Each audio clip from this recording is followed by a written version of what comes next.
Now, okay, so, who wants to tell me what happened last session? Trying to remember. I wasn't Nothing here. important, probably. Oh no, that was Acria. I was about to say, you met with your short stack Kaladin, Yes. and then we had a declaration of war. Oh yeah, that's right. Yeah, and we met with the king of what was it, Imuyueg, the Usurper. Usurper. Imuyueg, the Yeah. usurper. Yes, and yeah, peace was never an option. Yep. So now we are back in Leowin in the fall of 503, as basically all of Hanoc, and I assume its allies, have been pulled into a fury of preparing for warfare.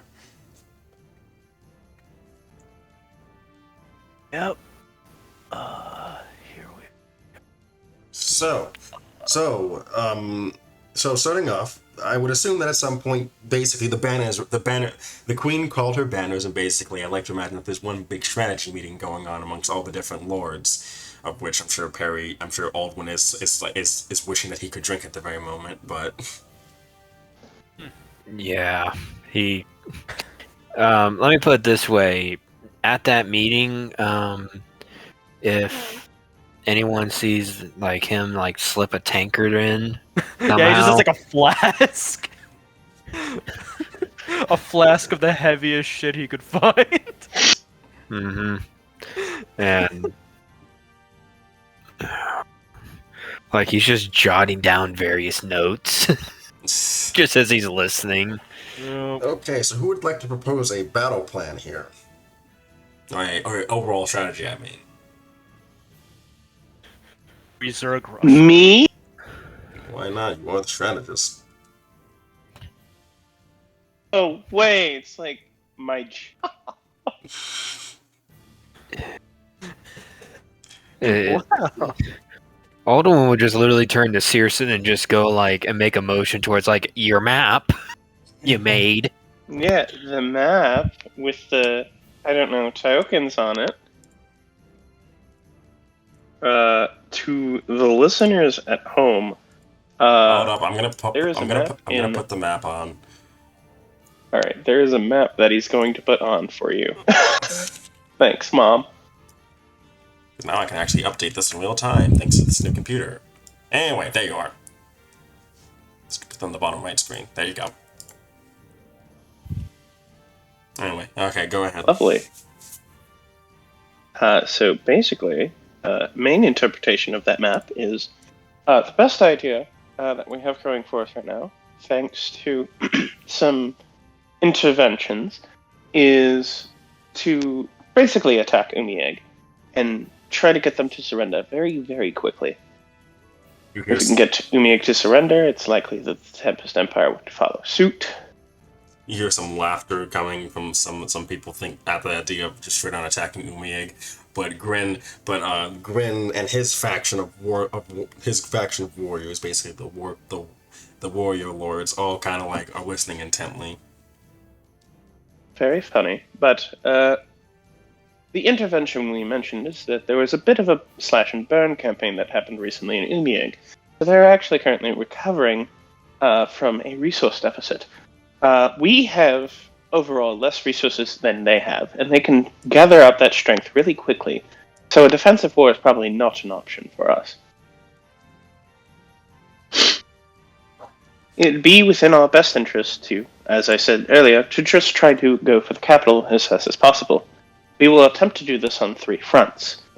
The northern front, which will consist of mainly the Sixth Empire, or our allied counterparts, are supposed to go, the western front, excuse me, is supposed to go with the goal of severing the Tempest Empire and the Imuyuegian Empire in half through the Alume and Woodwill River. You can add in the dwarves there as well. You hear a dwarven representative. Well, not dwarven. Dwarven representative says some of the dwarven holds have decided to ally with you in this matter. So, well, that's just even splendider. We apologize for forgetting, for overlooking your commitment. Nah, We'll say. Nah, you're fine. No, I always thought the dwarf kingdoms that we had were closer to our side and not theirs, but yeah, that's good. that's still, they can still help you traverse through places anyway. Yeah, Anyway. you cut through. You cut through a little bit of Redia through Lagons. Dispatch any sort of. You should expect some resistance from perhaps the nobles that are going amok there, but it should be your starting base of operations. You will then go south to Widwell. You need to capture Widwell, and then from Widwell, we have Terrence and Ragus that will split off and go eastward to Himrel. The remainder of you will continue to go south to Alume in order to sever it off at that river. Then immediately Akiro, the Lupin swordsman that you guys have history with, immediately pipes up and says that I'll head with that army going down. I can help them navigate through the Badlands now, as we call them now, and avoid any Gnollish ambushes. Thank you very much. Consider yourself hired. Let's see. I think he was Whitney volunteering there, Searson. Whitney and Tate will assist in the Western Front as they are closer, as they have sort of a well-needed knowledge of areas that are over there, which, if I recall correctly, are mainly Ditz, the former kingdom of Ditz, and I forget where Tate comes from. He comes from Bavaria, which is on the western side, so it doesn't matter as much. But he has been to both Ditz and Sprinia, as has Whitney. Yes. So their knowledge of Ditz and Sprinia will probably prove very fruitful in the Western campaign. On top of that, factions like to avoid getting bogged down in any fight there as fast as possible. You hear the Queen pipe up. Yes. And to assure that not a speedy travel will ever go through that river, it is advised that from Windwell to Alume, you destroy any structures that lie in your path. This includes bridge crossings and anything that would allow the Tempest King to quickly get from one side of the continent to the other. Well, the Tempest King is already here, Alar says, but that'd be best to stop any armies they have. Yes. On top of that, I'd avoid slashing and burning people's homes and the like, or else you may cause the local population to rise up against you as well. The only issues we'll have should be on the river. The goal of the Eastern army, or the army that is marching eastward, is just to meet us at Himrel. Alar kind of stands up and says, they might run into some resistance from an Imuyueg army, but I think they'll be able to handle it. Apparently the army is under the command of, and that's when he puts down a token for Deirdre on the map. New information was gained. I'm gonna add that on the map. Mm-hmm. Deirdre's heading up the Western Front, supposedly Evelyn might be there, but it's unknown for sure. Would he be at Widwell or on the way to Widwell? On the way to. Most likely. Okay, so map has been updated. Deirdre is on the way to Widwell. Most likely what has happened is that the army might run into him on the field before they reach Himlo, because they probably don't care about their western border as much. They just want to make sure that they don't get as close as possible. To divert some of their attention, this is where we, as the main force, will come in. So on the Hanocian side of things, there are two avenues of attack. The land and seafront. On the seafront, we are here to quickly swoop down and destroy Imuyeg's naval power as quick as possible, and to siege its capital until the land forces can arrive.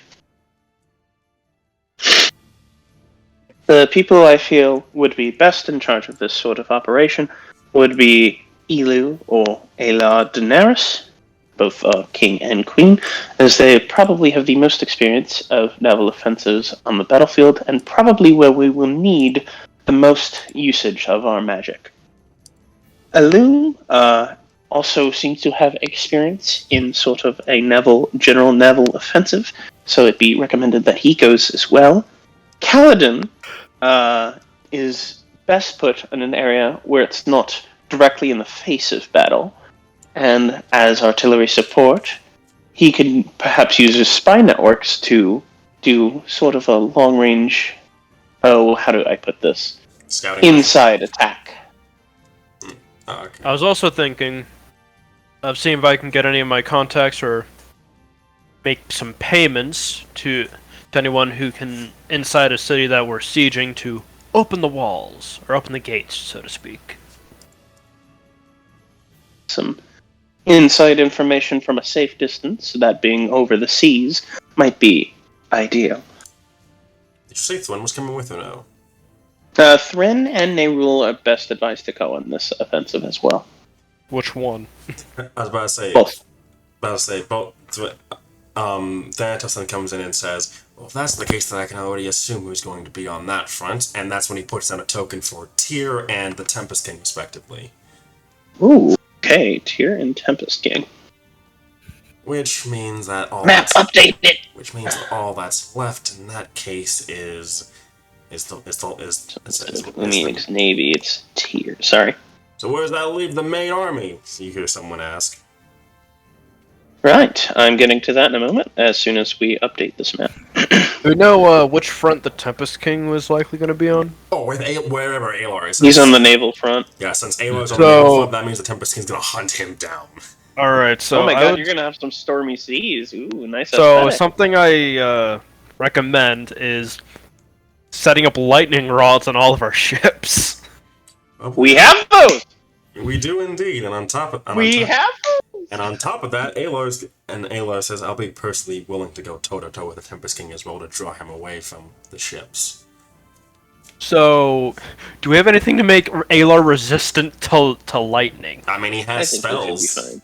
I think he should be fine. Like a magic item or something? I'm sure a Valier could cook something up. That more than likely, assuming that Alar is able to have access to his full range of magic, he can probably concoct something to put the Tempest King on his back foot on his heels for a little bit. Ooh, yeah. You hear Alar. You see Alar like summon a black hole for a brief moment before he makes it disappear with a bit of a smirk on his face. Does Tempest King have any last name? Orion White. Okay. I'm gonna just do Orion. So, would I be able to get a ring of resistance for lightning for Alar? I mean, you could, but he might be. But keep in mind that he does have spells that will give him resistance to it. I know, it's just that. Well, alright, what do any of the spells require concentration? I don't know. I'm trying to recall some spells that do grant resistance. I know there are some, but I just can't remember. Well, if they do grant resistance, the second you take damage, that resistance is, well, in jeopardy. So I think it's better to play it safe and have constant resistance, which will also grant you a wider focus on other spells. Makes sense. I thank you for the worry there, Kaladin. Also, I'm drawing out basically a basic idea of the battle map on Foundry, by the way, guys. Alright, so I'm gonna put a bounty on a ring of lightning resistance. So yeah, I'm gonna try and get that as soon as possible. Makes sense. Yeah. But Perry gave you guys see the map I drew, I guess. That's about. Honestly, that's pretty accurate. Low key, that's actually. So, the main play is Hlimril. There we go. However the fuck that Hlimril. Himril, yes. Himril. Welcome to Elven Names, boys and girls. Get the phlegm This is out. gonna take a while to load. You're good. While that does, let's focus back at the issue at hand. The main army. What is the main land army going to do? So, I'm not sure if you have heard, but Imuyueg has a very well fortified defensive border at the road between Hanoc and Imuyueg.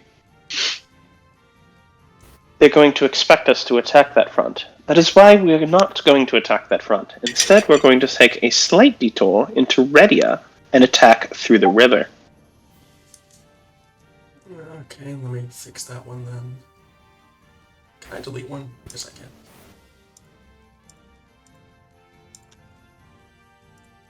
Damn it. Okay, I don't want to touch you, Jesus. Give me a second. You can keep the center line. I have a little thought. Yeah, well, no, because I have to go around. Or do you mean the line that's going straight for it? The line's going straight forward. You don't need to Okay. delete that quite yet. Alright.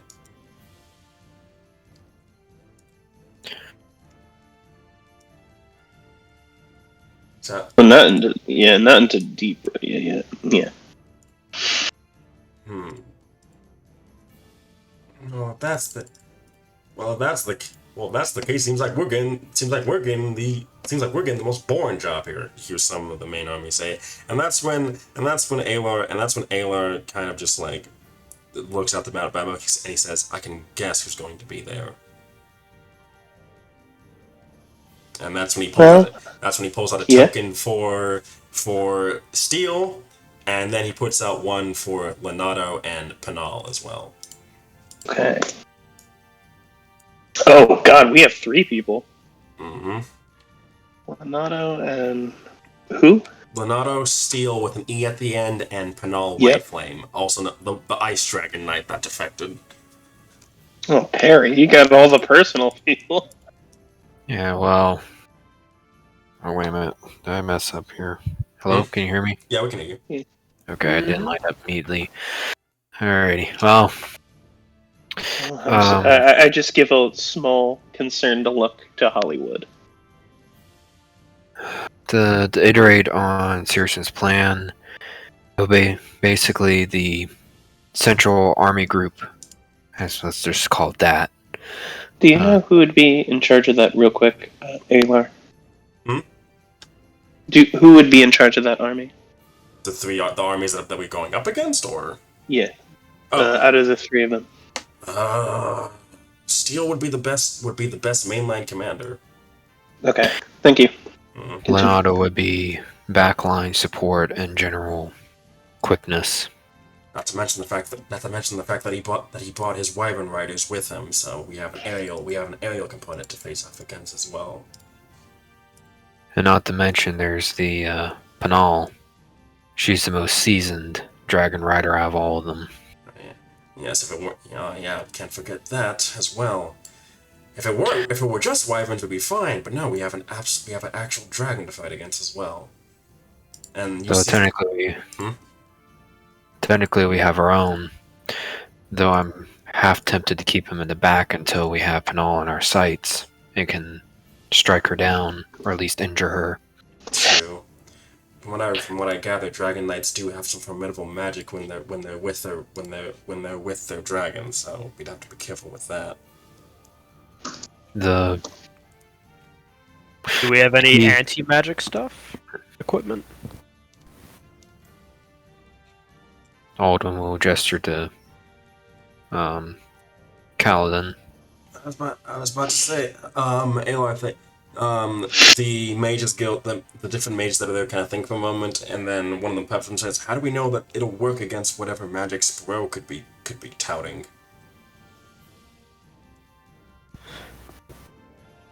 Well, Wait. I'd say it's better to have it and not need it than need it and not have it. True.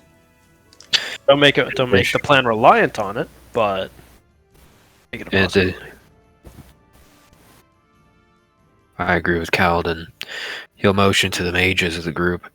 It's not I don't trust your magic. Seriously, your magic does wonders for our standard of living and our quality of life. It makes things like this easy, relatively easy and quick. But in areas where things it gets gray and fuzzy, I don't like it. Strategy-wise. Do not take offense to it, please.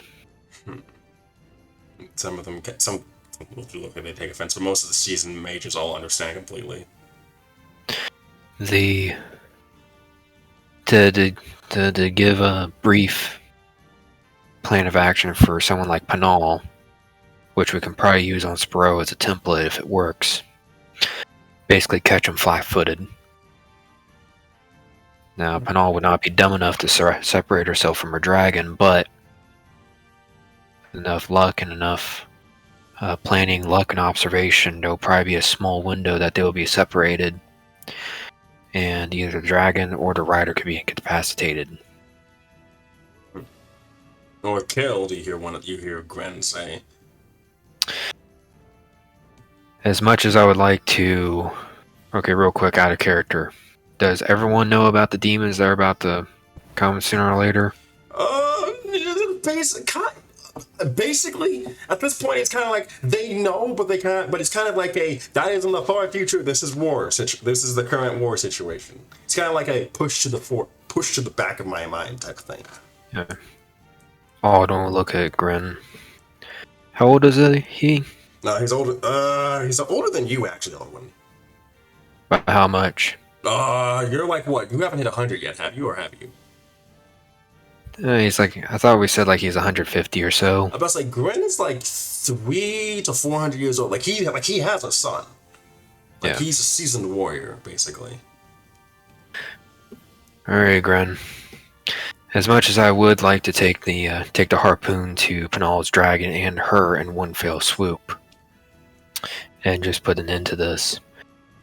Unlike you, or actually like you, well, first off, you don't have a whole lot of years left on you, so to speak. I still got a good 200 or 300 left. I'm not going anywhere.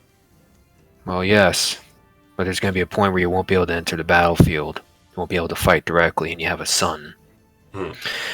Right now, as much as I want to push the whole demon debate to the back of our minds and not worry about it, I don't want it sneaking up on all of us.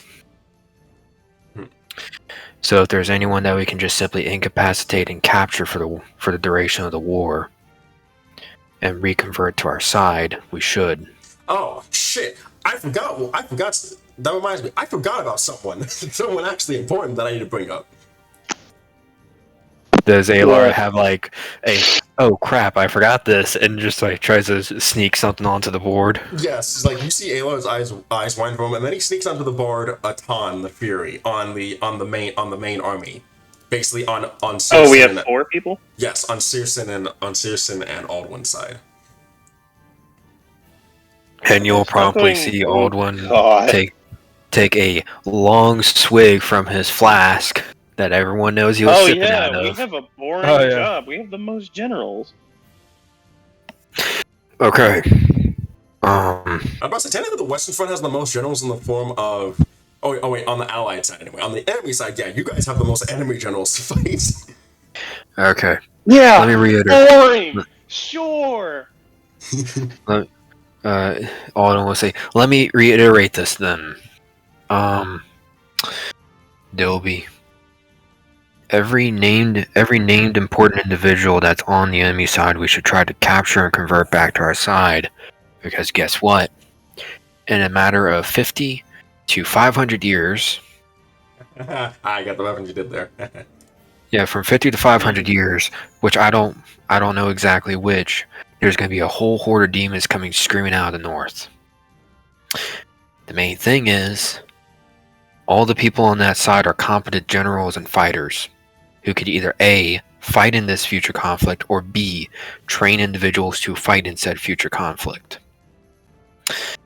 Even though I have my knight, my own nightly order to call upon to train and bolster people, he'll make a gesture to the 4 Emmy pegs or Emmy tokens. Guess what? There's also people of equal caliber, if not equal to or greater caliber than me or some of the other warriors who can do the job as well. So, Hi. Hey Roxy, we're going over battle plans for the war. And Aldwin's arguing for incapacitate, not kill, with an asterisk by it plan. I was about to say, because Whitney, your side's gonna go up against Deirdre.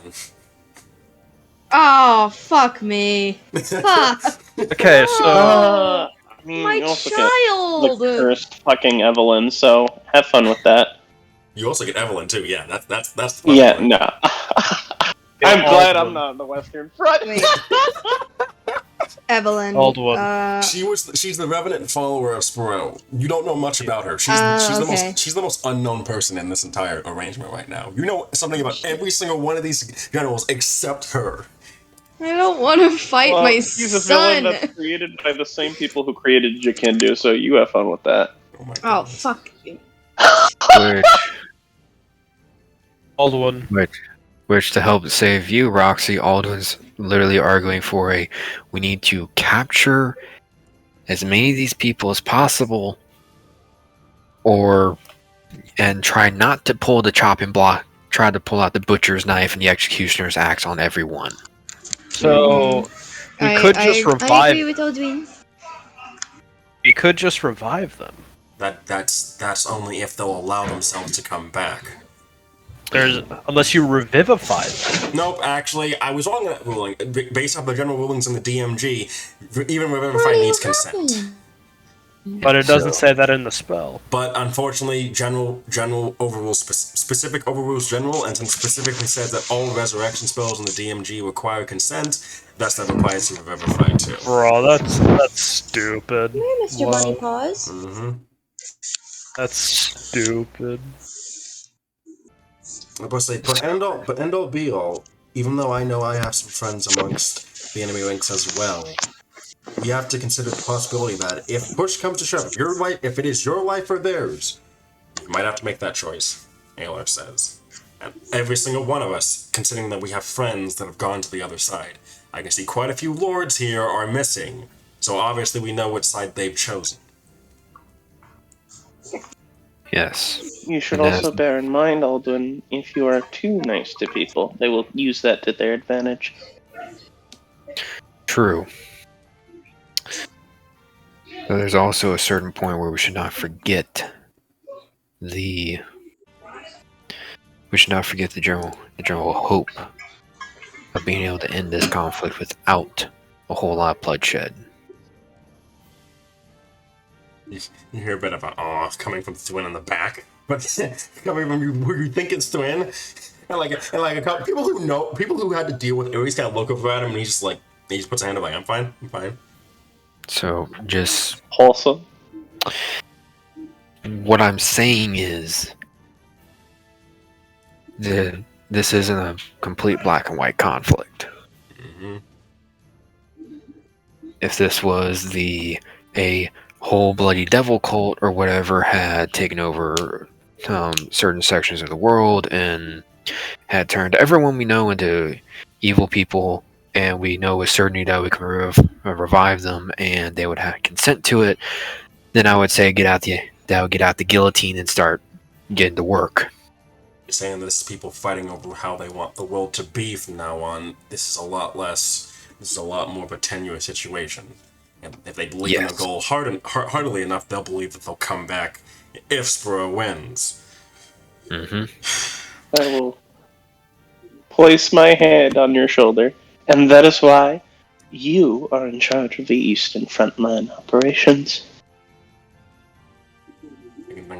Which Danielle and I will aid you in terms of high command, but I feel these are your lands. This should be your offensive.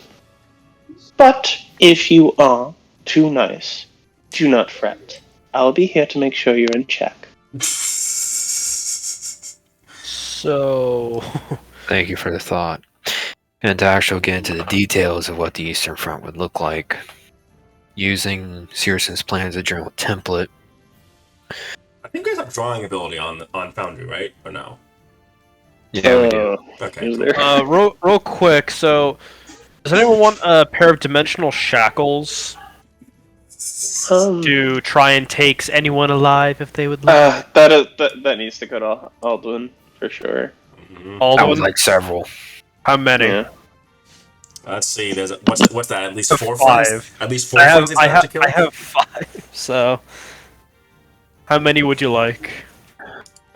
I would say all 5, but at the same time, I don't want to deprive you of your abilities too. So I'd about to say that depends on whether. Well, Alar says, "Oh, we're not going to capture neither Tyr nor the Tempest King. Most likely, those two will be able to retreat." yes, though at the same time, you should make it as hard as possible for them to, or make it easy and as hard as possible for them to retreat. If you know what I mean. Alar has a bit of a sweat go down the side of his head. That's not to So- say that's not to say you shouldn't pull a knife out and gut the Tempest King if you have the chance. I'm not. I think it's best if we don't kill the leader of their monarch, the leader of the Tempest Empire, because that might make them hate us even more to the point where they're willing to keep fighting. As I can attest to that. Humans are spectacularly stubborn in that regard.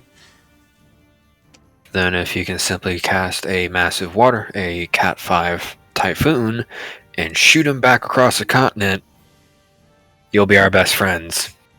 You'll give a finger guns. Noted. And then that's when Thwin cuts in and says, I'd love to get a swing at Tyr," and you see a bit of a red flash in his eyes for a moment. It's okay. We are not here to eradicate the entire opposition. We are just here to force a surrender. Mm-hmm. Yep, which only comes with the death of Elwyn, and death of Elwyn since he's hey, that's my character, fuck off. Anyway, those aren't pupils, by the way, his eyes are just gray. Anyway, anyway, what was I gonna say? Oh yeah, I was going to say, yes, we need to kill, and unfortunately, no matter what happens here, Elwyn must die. No matter who we spare throughout this conflict. Elwyn's key to Sparrow's plan, since he is technically Sparrow's supposed vessel for whatever his plan is. So he needs to be dealt with as fast as possible. Unfortunately. That's fine. And you see the queen look a bit hurt at that idea, but then she quickly steels herself. Elwyn's the leader of Imuyueg, the Usurper King. Yep. Right. He was also trying to court the queen at one point. Yeah. So I was thinking I could slip in at maybe when he's sleeping, play some shackles on him and just beat him in or something. I don't know. I was about to say at this point, be careful with that. Ayla will say, be careful with whatever spies you send in there, since they'll be on high alert, especially with Sparrow and Tyr always watching. Let's keep it in the cards, though. Mm-hmm. We need to wait for the perfect opportunity to do so. Mm-hmm. So, Alton, you want 4 dimensional shackles? Yes, please. Alright, add 4 dimensional shackles to your inventory. I'll hold on to 1. Okay. I'll do that in a little bit. Yeah, but so just to let you know, they need to be incapacitated for it to apply. But anyway, continue. And to actually get back to the strategy here, using Searson's plan as a template, I will take a force of light and heavy cavalry with some siege equipment, go for a very roundabout route, as she said that I would go towards Ready and then swing south. But that leaves the main road straight to Leowyn, the belly of the Hanoc of our kingdom, exposed. Not necessarily. There are still many generals that were not named in this plan. They are the ones in charge of the defense. Yes, which I have already picked out a couple individuals to handle that. Who exactly? Particularly Gwaine, You mean my eldest knight. You mean Galahad? Yes, Galahad, sorry. You're fine. I knew you were. Look, there's a lot of knightly names in here from King Arthur, so I knew you were going to get it confused. Well, no, there's 2. I knew you were going to get it confused sooner or later. Actually, when that question is brought up, he'll actually pull out a list of names, and it's like, who did I assign to that? Oh, yeah, Galahad. Yeah, Galahad. As I actually had to talk with him when news of the war declaration broke out. Put simply, he nearly hit me across the head with what is it? With a lance used for, what's that sport we play where we charge at each other on horseback and try to knock Jousting? each other off? Jousting. Jousting. Almost everyone in the room says. Yeah, sorry, I lost a few matches recently with my knights. I'm still recovering from a head injury or two. I refuse to acknowledge the name of the sport. That reminds me. Then Ayla then says, Whitney, Yes? will you Yes? and Tate be taking Takeshi with you? If he chooses to come with, I suppose. Or if he's okay with coming. I suppose we'll find. I'm sure my husband would like him to come along. Good. It means more firepower on your side. And then that's when what's his name? Ren Shimo? Yeah, I think his name was Ren. It was Ren Shimo, right? That was the creator of Takeshi, right? That I said. I think so, yeah. Yes. Okay, Ren cuts in and says, additionally, several dragons and firebrand will be joining you on your march southward. The firebrand. So we can add dragon to our arsenal that we need to be careful not to burn things down with, Alar says. He starts working on the map again. Yeah. And just to finish my thought, this, technically my own movement with my group of commanders and generals will technically speaking, leave the road to Leyawen open. So, as a action to simply both take as much ground as possible, but to also make the road a little bit harder for the enemy to traverse, another army group Coast, let's just go with that name, I just came up with that off the top of my head, will be the ones handling the main road south. And we'll see. I was going to say, will that be the... Okay, so just to follow this quickly, is the main army like you? So Olwen's taking knights and cavalry and is going around. The main army of the rest of them, is that the one that's taking the main road, or? They might as well. All right. Their primary goal is to simply make sure that to pin the coast in enough to prevent any an attack at our home front. Makes sense. I could take more, I could take less, it just depends on what intelligence brings in the next few weeks as we're gearing up. Or when we leave, so... We'll most likely depart, well, speaking of which, our likely situation is that we can either depart in the winter, or we can wait until the first snow melts in the spring.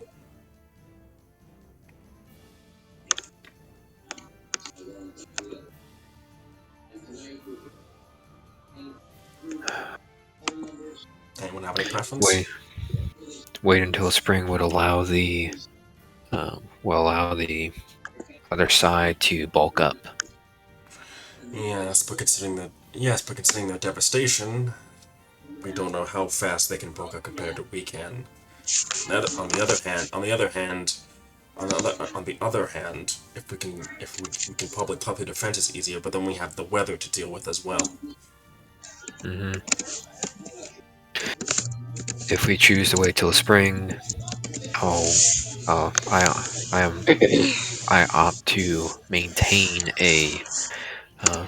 to continue with my plan of bulking up at least for me, bulking up Leyawen and my general holdings to the point that, if nothing else, when the enemy does come, Leyawen and its holdings can serve as an anvil for everyone else's hammer to hit upon.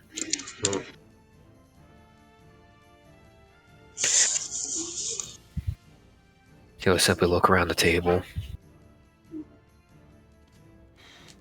Alright. All of them seem to slightly nod.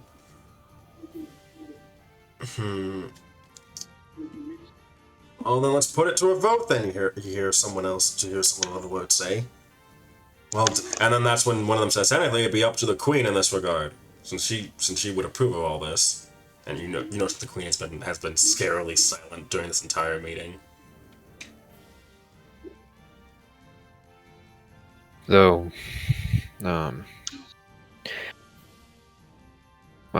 no, my ability to counterpoint now is gone now.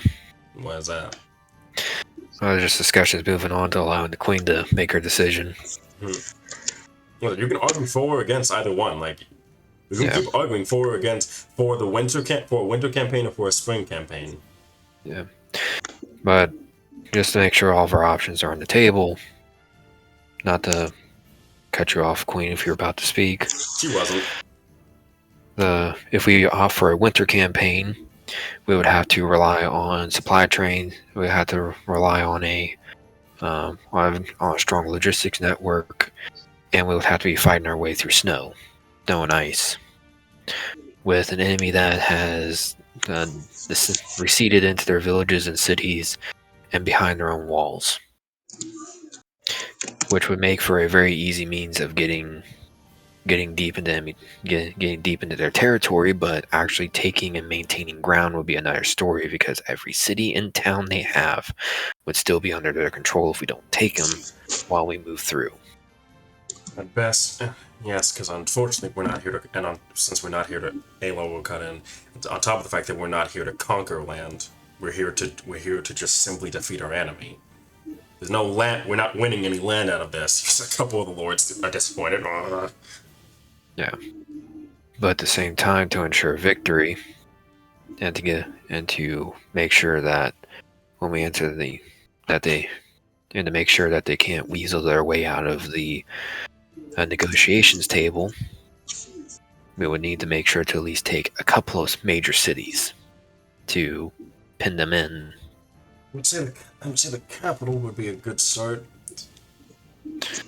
Capital and any major trade towns that's connected by highways to said capital.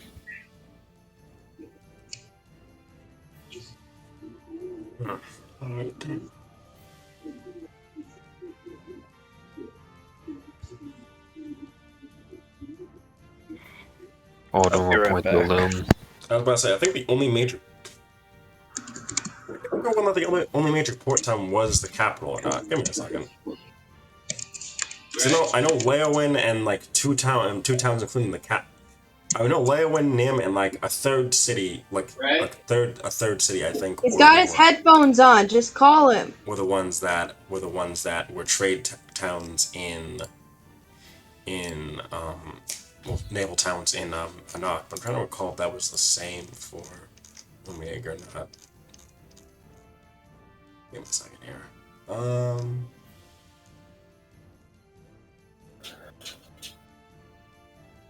Oh yeah, okay, so there is one port town before you hit the capital. I mean, one port town, I mean. It would be right about here. It's after you head around the nub. Yeah, peninsula. This peninsula over here. Mm-hmm. Which Alden would say that if we offer a winter campaign, we would want to take that port, simply for logistics purposes. It'd be a good stopping point. It'd be a good stopping point for the naval men as well, so they're not always at sea. Mm-hmm. I'm sure they prefer that. He looks over at Kaladin and Alume.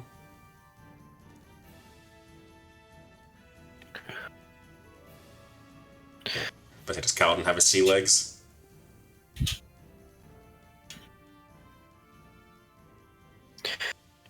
So let's... Oh, he stepped away. Okay. So, let me just put it this way. Let me raise it two different ways.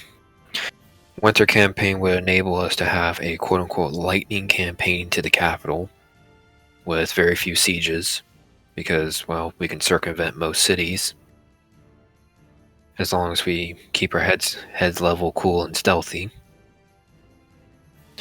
But that would leave us open up to counterattacks from rallies and sally force.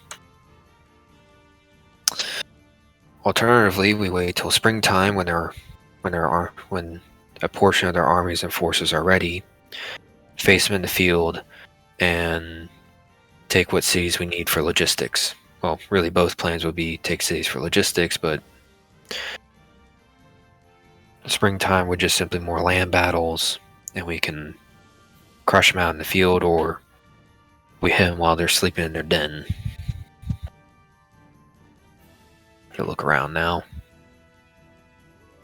The queen kind of like just stares at the map, and then she simply says, since we are people of the north, I say that we get people of the, as north as we can get in the south. I say that we go for the winter campaign. Like as the snow falls and they begin to fall back into their keeps, they'll be met by a wave of retribution to take their land. Yes, the queen's the one that makes decisions.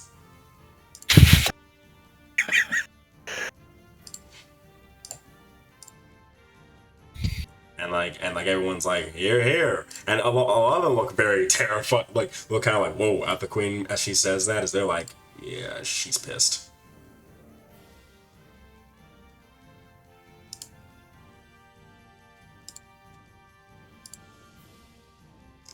What's the timetable for us heading out? Alden will ask the queen. So it is currently the month of. Give me a second here. I gotta remember what month. I've returned. Welcome back. I gotta remember What what did month. I miss? Currently, the queen has decided that the army will be attacking in the winter months. Okay. This will be a winter campaign. Yay. Let's see. I believe it's currently. Yeah, it was the fall, so it started to be the fall, so that means that it's Levon. It's the month of Levon then. So you guys could try that. You guys can either try to go before the Feast of Spirits in Kalan, basically November, or you guys can save it for basically the last month of the year in Navo.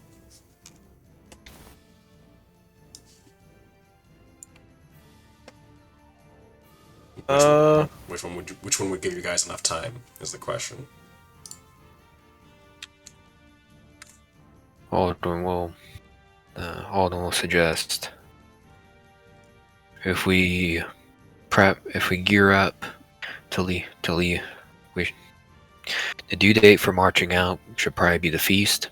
Mm-hmm. For if you want, so then we can. So all of harvest will be completed by then. Yep. So all the harvest will be completed, and our grain stores will be ready to rock and roll for logistics purposes, and we can allocate what we need for our own needs,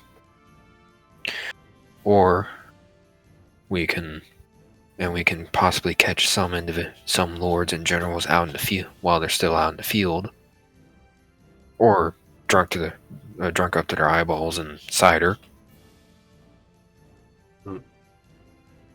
Sounds as good as cause as me. So by the feast of spirits. So, should we send out any agents to sabotage or destroy their food supplies?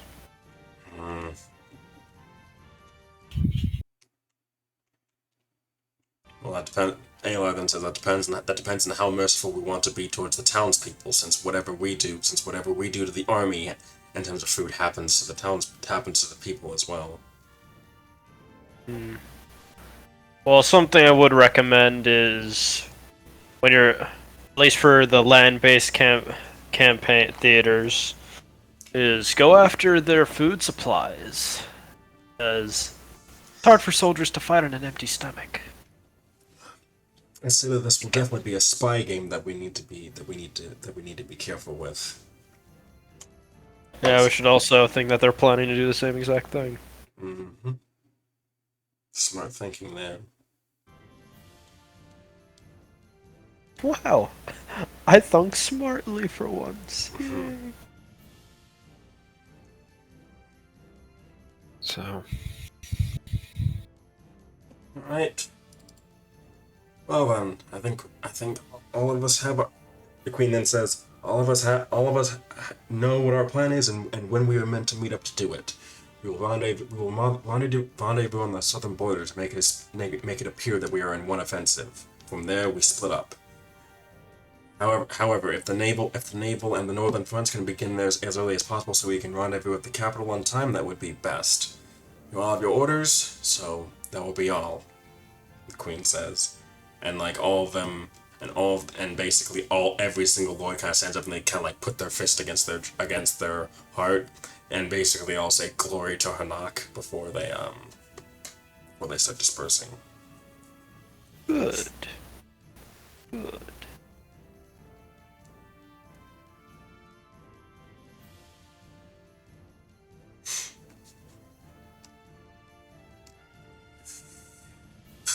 The queen then sighs, and then Ayla looks at the battle map. It's funny how most of the notable people are the ones that Leia once dealt with in terms of the enemy side. Mm-hmm. It works in mysterious ways. Indeed. Kind of. Hmm? Kind of wondered where we screwed up. Sometimes it doesn't have to be screwed up. Sometimes it's just that people just view things differently.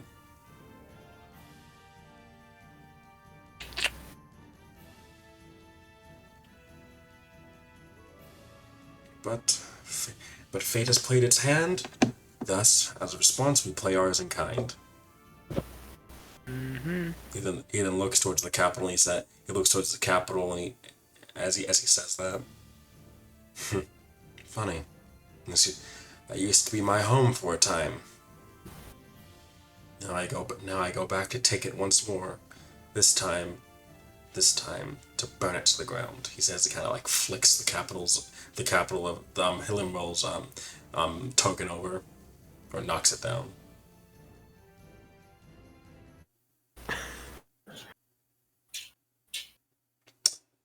On that note,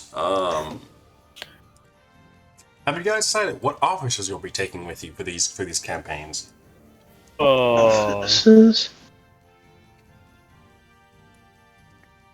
Like offices? No, officers. Officers. Basically, you have your generals, but who are the guys you're going to trust to be like in the trenches? Yeah. That depends on the forces we have, or the forces we have control over. I mean, if you look in the actors section, you can see what forces you have control over. The actor section. Well, let me move over to there. Actors, where are you? It's the 3 people symbol. Units. Is it units or? The 3 people symbol. Hanoc warfare units. Oh god. There we Okay. are. Eastern Front. Naval Front. Whoa. Ooh, hello. Okay. Oh, you gave each one a front. You gave each front their. On folder, yes. Oh, okay. And all the forces for that front is in that folder. Yep. Keep in mind, some of these can repeat. Keith, can I give you an inspiration? Funny. Can you just thank you? I appreciate it. This seems like a lot of hard work, and I appreciate that. No problem. Thankfully, someone did make a Kingdoms of Warfare Foundry module, so thank Can you God for just that. I can take you out to cookout. It's good. Go have a dinner. That's beautiful. Where is this folder? Okay. Officers? If you look in the 3 actors section, Wait, actors. Oh, hold on. it's 3 people symbol on Foundry. Do we have any aircraft? Speaking of which, Keith, do Units? you mind if I pull you away for a moment? Hanokian warfare units. Okay. Car, do you want this to go on recording or no? No, please don't put it on recording. Alright, give me a second. Let me just pause. Okay. Question: for Goblin Sappers, would their dig thing apply to ships? Nope, because unfortunately Matt Coble did not go into naval warfare, so I'm assuming that all ships count as the units themselves. So, what could Goblin Sappers bring to a naval combat? The unit you get to throw at people. Fair. Alright. Sorry, continue. Very fine. Nomadic Cole didn't go into naval warfare rules, which made sense because he wasn't sure, because he didn't think anyone would want to do that. And somehow we're the one campaign that winds up in that situation. Well, we're on a coastline. Their capital is on a coastline. I blame geography.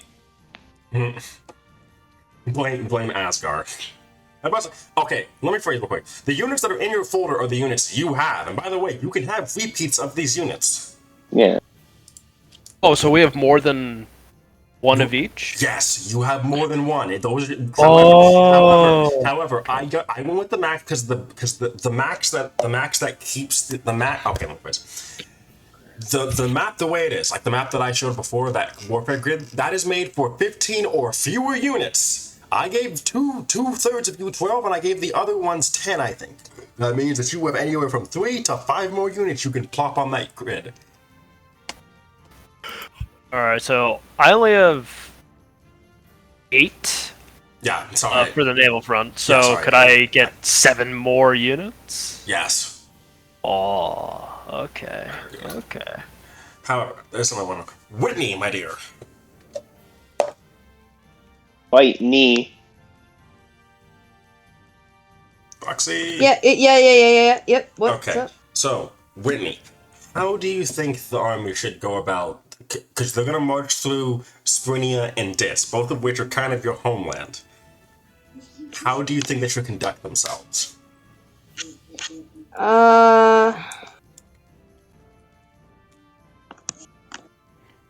What's the terrain So the like, terrain, or like? so the terrain is so you guys are going to be mainly marching across flatland, though you will run into an occasional forest and town here and there. However, the issue is that when an army marches through, there's a habit of them doing less savory activities because people lose track of them, lose track of units. I was about to say, do you want to keep a tight grip on your army as you march through lands, or do you just want to let them just go out and just pillage and ravage the area?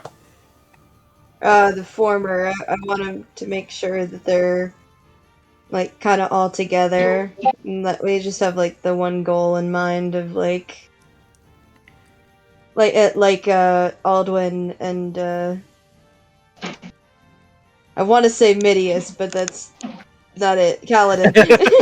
You're 1,500 years too early. Right. No, just 1,000 years. Yeah, what they No, said no. about like I want to keep people alive. Okay. We only need to really take prisoners really. I will ask Zarniel what his specialty is. Does Zarniel have a specialty in warfare? Real quick, I will get back to that, but also, Whitney, will you try to spare Deirdre, or will you try and kill him? I want to spare him. He's my son. Alright. He's my adopted child. I'll have to ask Tate. I'll have to ask Tate the same thing when he gets here, but yeah, alright. Oh, yeah, she has agreed to come Actually, with I you. forgot how fucked he said he's done things, but I mean, he killed a prisoner under your employ, a hobgoblin prisoner under your employ, because he shit-talked his friends his childhood friends that died, so. he's got mixed morals, you know. I don't know. You know what? She might feel differently. I might change my mind, but I want to fix him. I want to fix him. He at least deserves to serve for what he did. Oh my god, all these tabs. Yeah. Let me think here. Okay. So in that case, Zarniel basically is good at all forms of warfare, because basically he had to fight all over the fucking 9 hells, basically. There was a river that he had to constantly sail back and forth across. We had to do naval warfare. There was numerous sieges, land invasions, stuff like that. However, when you asked at him, he kind of like paused. And he says, "So, I think it's probably a good idea if I tell you guys something about Atan now, since it's likely that we're going to fight him." Go on. Atan's not exactly an alumni. Oh, what is He's a he? what the fuck? So All right. So you guys know how I'm a devil and how I kind of like ran off, right? What a beast. Yeah. I grabbed a friend and brought him along with me. However, he wasn't a devil. He was of the more chaotic variety. Right? A taunt a demon. He's particularly a Baylor. Oh, Which, lovely. which for you people who don't know, since you wouldn't know this, Baylor is basically the most powerful demon out there. It's kind of like imagine like Baylor is about equal to a pit fiend, which you guys have seen those before. He's not as strong as me, of course, because I'm an archduke of hell. Only a demon prince can match me, but still. But we're killing You him. see, I love if you to all death, Alduin. Lord if Alduin. all But we're killing him. oh no, look at Searson.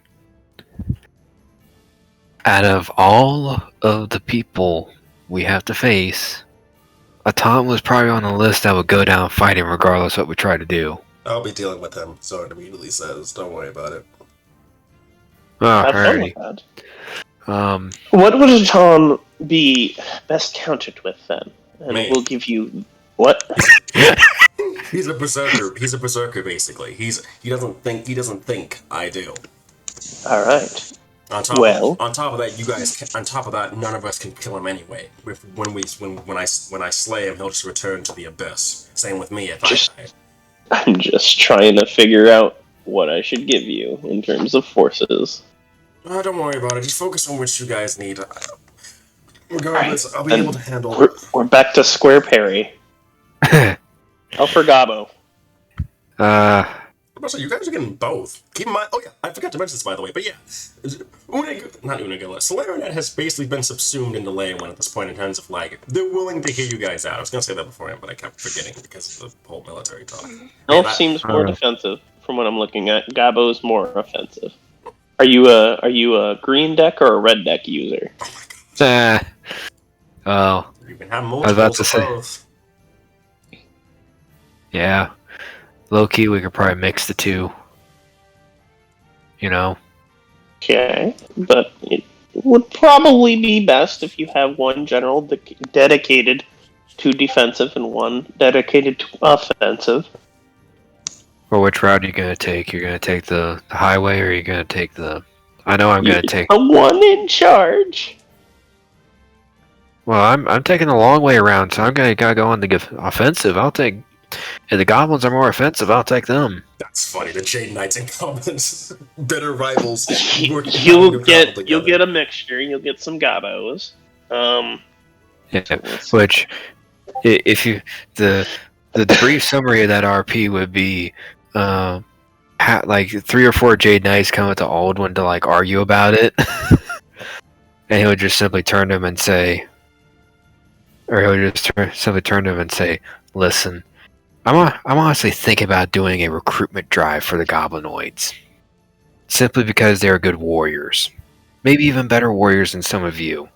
So, get your tail in high gear, or you might be replaced. Oh, Perry probably wants the Sappers anyways. Let's see here. Well, who's encountering more cities? Is the question. I'll raise that. I was gonna say the main road has more cities. So you might need sappers for simply cracking open city walls faster. Wait, why are there 2 arrows? I thought we were going through the river. Well, because Perry suggested the idea basically. Well, the first line, the one along the road was me basically summarizing where you guys are going. But then Perry basically referenced the idea of basically we need 2 different groups, one that does go around and one that hits the main road itself, apparently, which is basically what that resembles now. Let's split our armies up, and we'd arrive at 2 different times with 2 different casualties. Alrighty. I was gonna say I find it funny that out of the people who has the most destructive capability, it's Whitney and Tate's group and Terrence's group. Yeah, they're the ones who are doing most of the boom, boom, boom. So for reference, Roxy, your group has bolt throwers, dwarven bolt throwers, dwarven crossbow artillery, dwarven trebuchet artillery, dwarf high shields, ogre artillery, That's a lot of dwarves and ogres. orcs riding Orcs. drakes, the Lupin, the Sixen Guard, and you also have dragons coming with you, led by the Void Knight, the Void Dragon Knight. You guys convinced to join your side a while ago. That convinced, which I like to mention, by the way. By getting him, you sacrifice getting Panal on your side. Hot damn. Okay. Getting who Which on are- Oh, I mean, it Panal. makes sense since we're like going like one of the longer ways to get our shit. You got the Done. dwarves, the Northmen, and the Lupin, and the Draconics all on your side, basically. Like hot damn. You are literally the Imperial Guard. You're literally a standard Imperial Guard player who bulks up on artillery. I'm about to say, I wish I could. It's like, let me just snip this just to show you just what the fuck Whitney and them have. Do you mind if I show them, Roxy? I don't mind. Okay. Wait a minute. Oh, I thought that the shit. I How does thought that Hmm? I thought that the Western Front tab that you had. I thought that was for everyone, not just for me. No, Western Front is Tate, Whitney, and Terrence's front. The Naval Front is Kaladin and Alume's, and the Eastern Front belongs to Searson and Aldwin. I didn't know all those units were mine. Yep. Keep in mind that a character can only control a number of units equal to their proficiency bonus, so you can only control 5 out of those units. However, that's why you have officers with you who can also command more. So much. what's Zernia's proficiency modifier? His proficiency bonus, since he is a devil, that would be I believe he's a +7 or +6. Let me see. Oh Jesus! It's Fire Emblem. Oh time. fuck! I posted that prematurely. What? Okay. It's Fire Emblem. I'm deleting it. Okay. Tactical. Let me see. He has 7, 1, 2, 3. Let me 4, just double 5, check to make sure. Okay. So Zarn has. That's Zarn Case, not Zarniel. Okay, Zarniel has 8. He has a +8. He's a CR 26. Jesus Christ. Okay.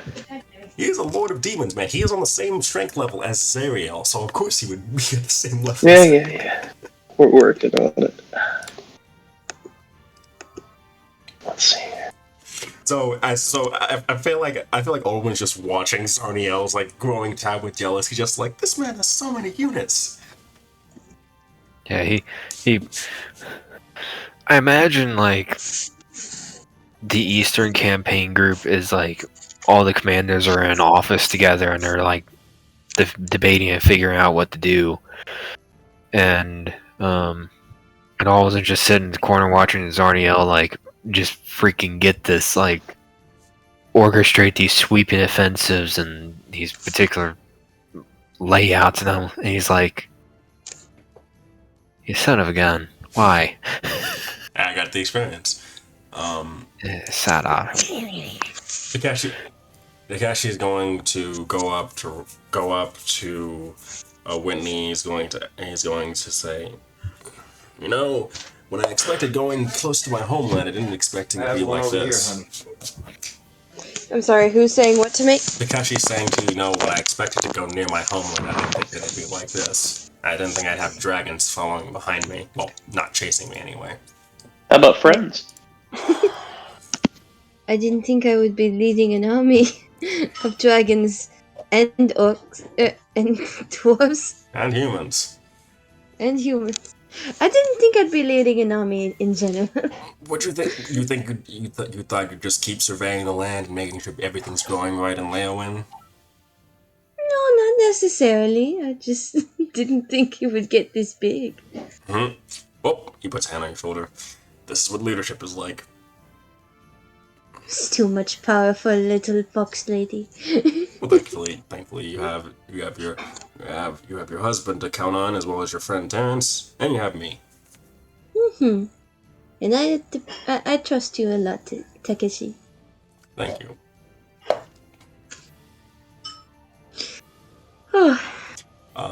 Jarvis, so Kaladin, Jarvison's gonna say, so obviously I'm going with you, right? Because you're not gonna be able to keep track of all that without me. Took the words right out of my mouth. Yeah, that's what I thought. Is your goblin friend Yes. coming with us too? Okay. Yes. Didn't even have to complete the question. Yes.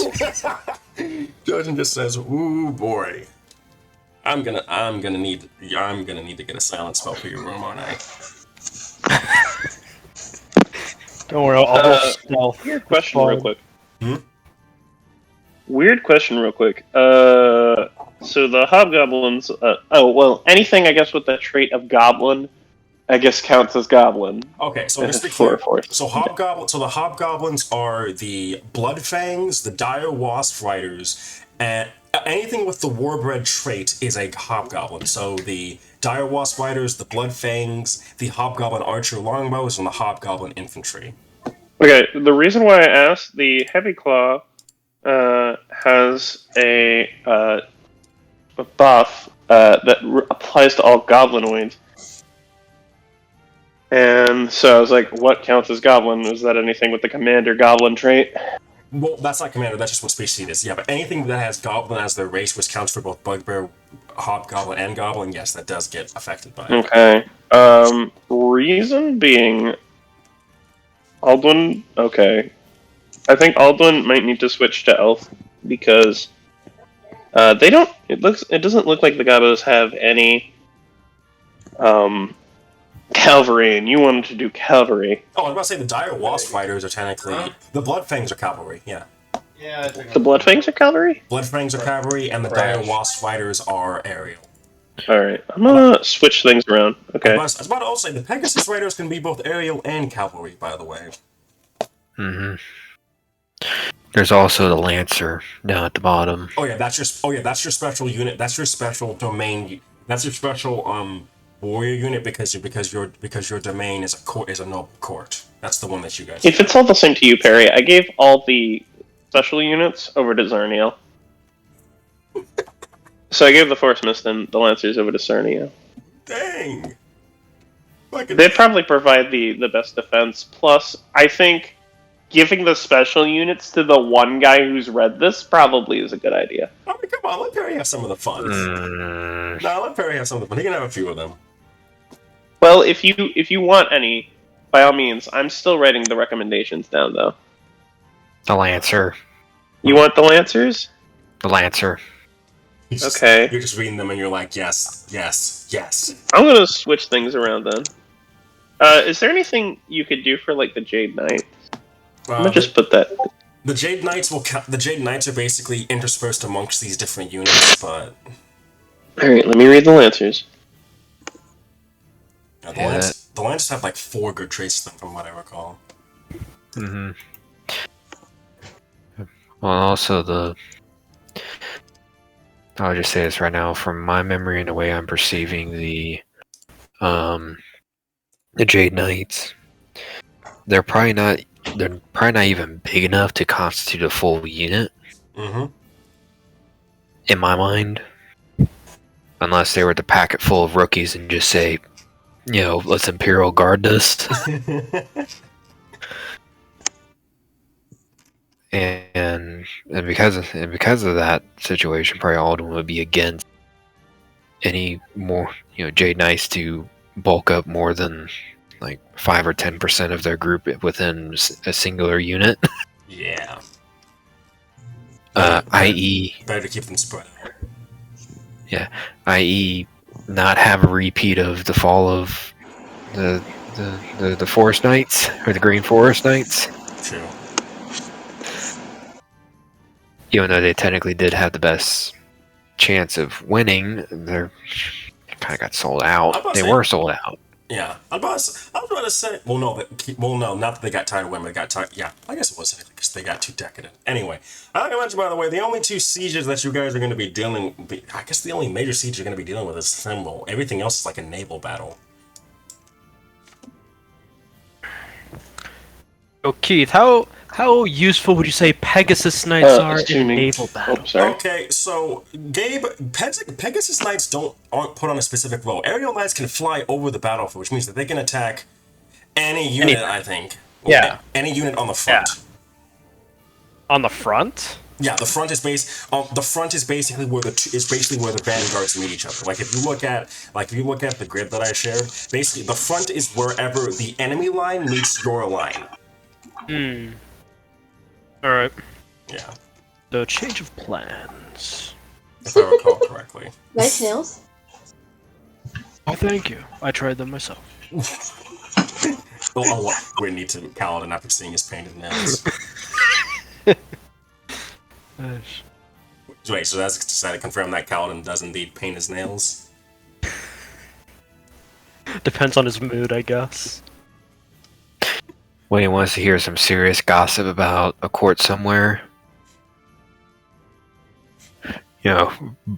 bust out the Peter Griffin, like, freaking 6-inch claws and starts painting them on.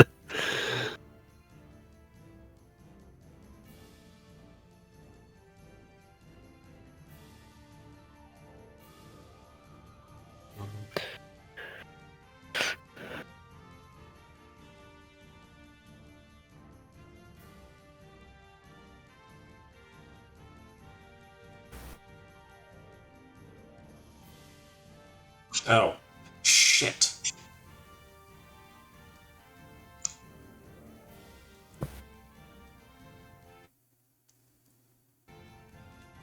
Anyway, okay.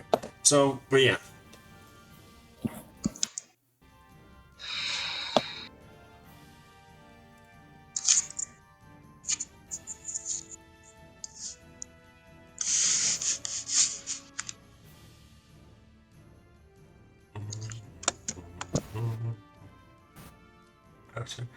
Wendy, is there any particular unit that you think you should have the majority of?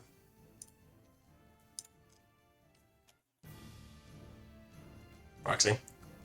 What? Is there any particular unit you think you need to have the majority of, or need to have a high number of? Let me look at this. I'd like to keep you in mind that artillery units can only be put in the center line, so they can only fill up one row. Maybe,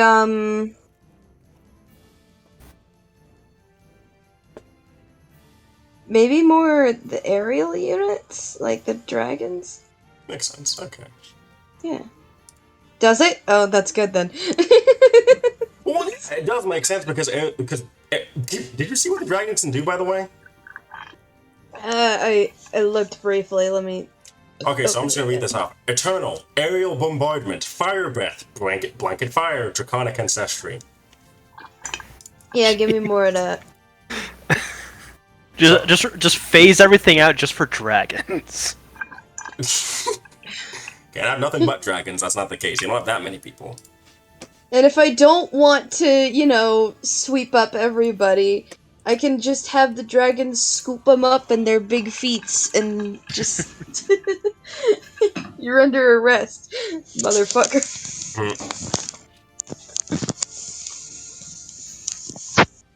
You are a prisoner of war. Wait, hold up. Fire breath feels like that's off. Hold up. Alright, King. Yeah, that's not what King fire Perry, breath I is. sent my recommendations in the war table if you want to look at that. Okay. Oh shit, I keep Lancers, forgetting to Elf be quiet Archer, 'cause Elf my Infantry, Elf brother's- Pegasus Riders, Dire Wasp Riders, Street Knight Order. Alrighty. I gotta be quiet. Giving them 8 shields.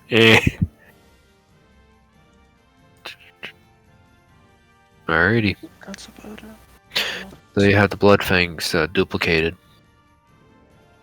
That's because you have multiple blood fangs. Yeah, you can have multiple Bloodfang. And you can also Okay. have multiple Bugbear Heavy Claw, I'm pretty sure. Okay then. So there's multiple Meat Shields, Bloodfangs, Heavy Claw, and Artillery right now. I must keep in mind artillery can only take up one row, the center row, which means I think that's a max of 5. What is this, Gwent? A max of 5. If I recall correctly, let me. Yo, what if I just do Artillery, Artillery, Artillery, Artillery, Artillery? you mean playing the Northern Realms in Gwent? Because that's all it fucking is. Or, just playing POW in Warhammer. You mean The POW player. the god? The god. Let's see. I would only.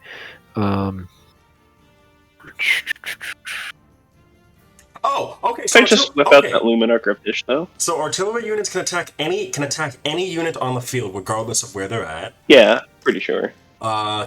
Aerial units. Aerial units. They're squishy, however, but they can. What is it? What can they do exactly? If I have my sights correctly, if Zarniel is planning on doing straight up like a defense thing, I might actually do full on artillery. I would not recommend that. You need some actual units. Just pull off the dwarf strategy in Warhammer. I mean, all artillery. I don't need to worry about defense if the enemy is dead. Wait, are you saying in battle Zarn will basically control the front lines, you take the middle back lines, basically? Yeah, that's what's going on. I'm not sure if you saw, but Zarn has like a lot of infantry. I see. Then obviously Rainier is going to be hanging out with you. Hello, Rainier.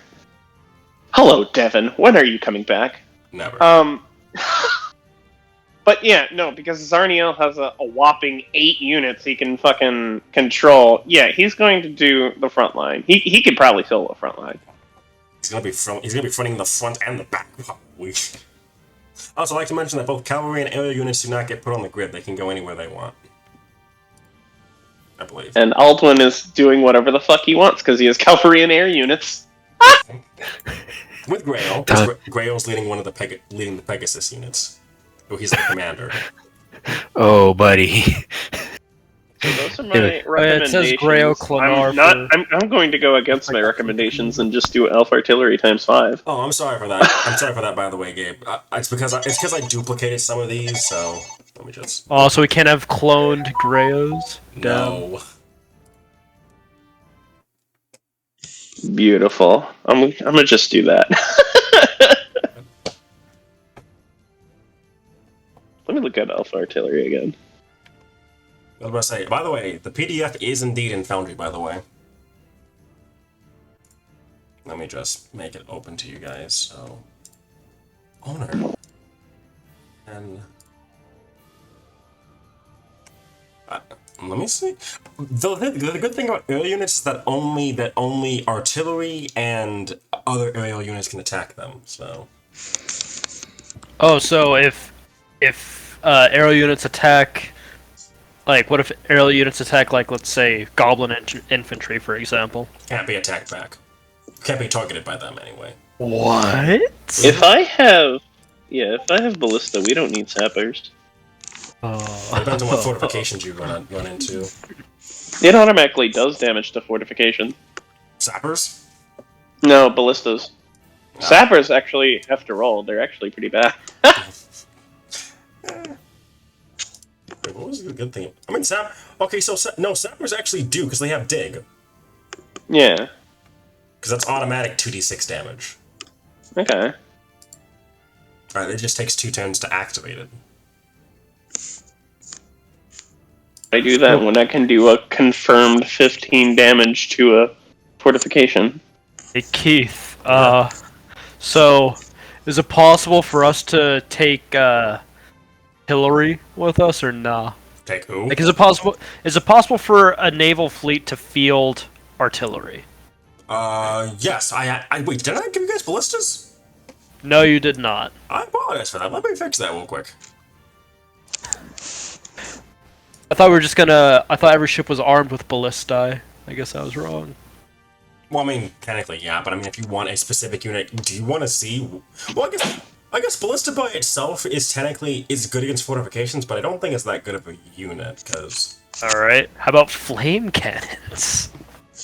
Again, I would assume that you guys had those on, but that's just how you attack. Alright, yeah. Yeah, if all else fails, then we'll just fucking burn it all. I was about to say, you have Twin with you, and we all know how much he loves fire, so... Mm-hmm. But what the hell is this PDF? Oh, the Kingdoms of Warfare PDF? Yeah. I must say, if you want the section specifically on warfare, that's going to be on page... That's going to be on page 93. That's where the warfare section starts. I see. Sadly, not much of it applies to us. If you want to know what your units can do, that's 102. 102. Let's see what we have here. Jesus Christ, she's got a lot. Who? What's her face? Whitney. What? What's up? Oh, he saw the traits that you had. Because the traits that dragons get anyway, because they get aerial bombardment, fire breath, and blanket fire. A lot. A lot of cool shit. Right. Very cool. So... Perry, you've been silent. You think anything? I'm tired. No. Like, the only thing I thought about is like, maybe, the Jade Knight Order, even though they could technically be a unit of themselves, I'm also partial to, maybe like some Hobgoblin infantry or something heavy, another infantry unit to just back these guys up, because, well, one half of the force can fight asymmetrically, another half is, the other part is stuck on the ground. But still able to fight. Yeah, no, I'm just like, it's like what is it? It's like watching a superhero fight. You're like in a superhero game or a tabletop game. It's like, oh yeah, I'm playing the cop who's like level -3. The most I can do is take down a bank robber. Oh, there's Lex Luthor over there.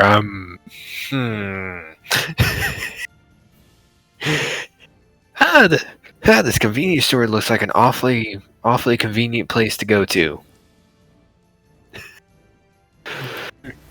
So, I don't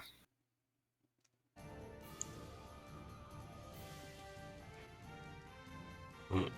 Understandable. You're just like a kid in a candy store right now. Who's getting candy store? Oh, yeah. You. Yeah, a little bit.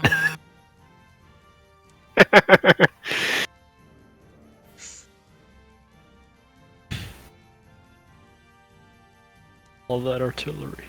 Beautiful. Okay.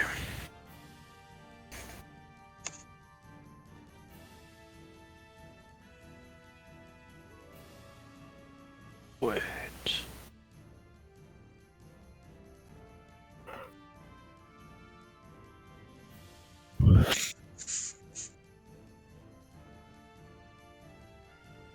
Oh boy. What's up? I'm just looking at the Ranger martial advantages. Oh yeah, those. By the way, your domain is level 3 because you founded a domain, aka you founded a city, you conquered Merrick, and I gave you the third one just cause.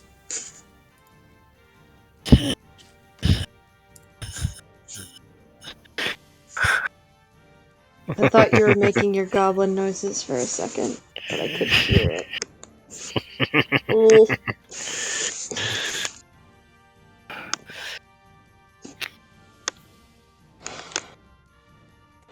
So, let's go ahead and order lunch real quickly.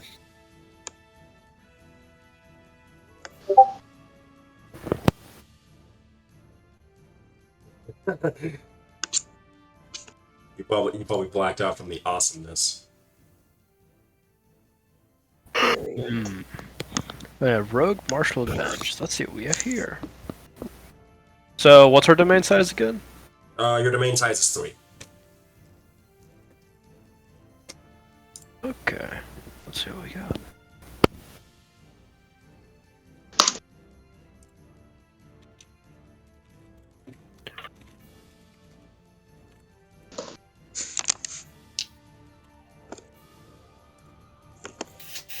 Critical. He's probably salty that you guys have dragons in your army.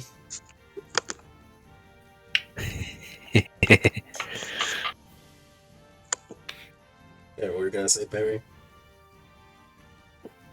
Nothing. Just going through DoorDash.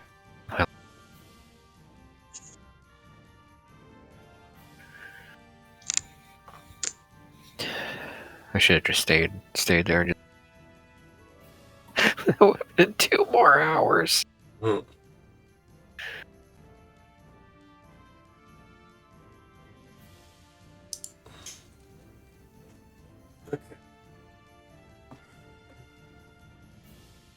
Okay, so I'm gonna ask this then. So I know what Roxy's kind of idea is to do with Deirdre, but what are your plans of attacks against your against the generals / officers you'll be going up against? Assassinate them.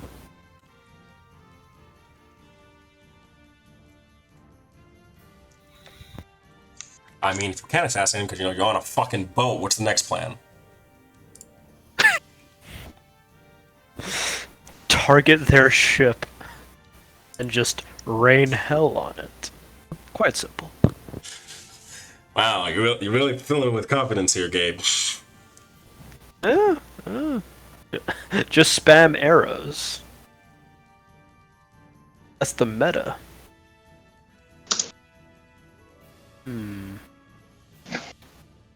Actually, okay, so...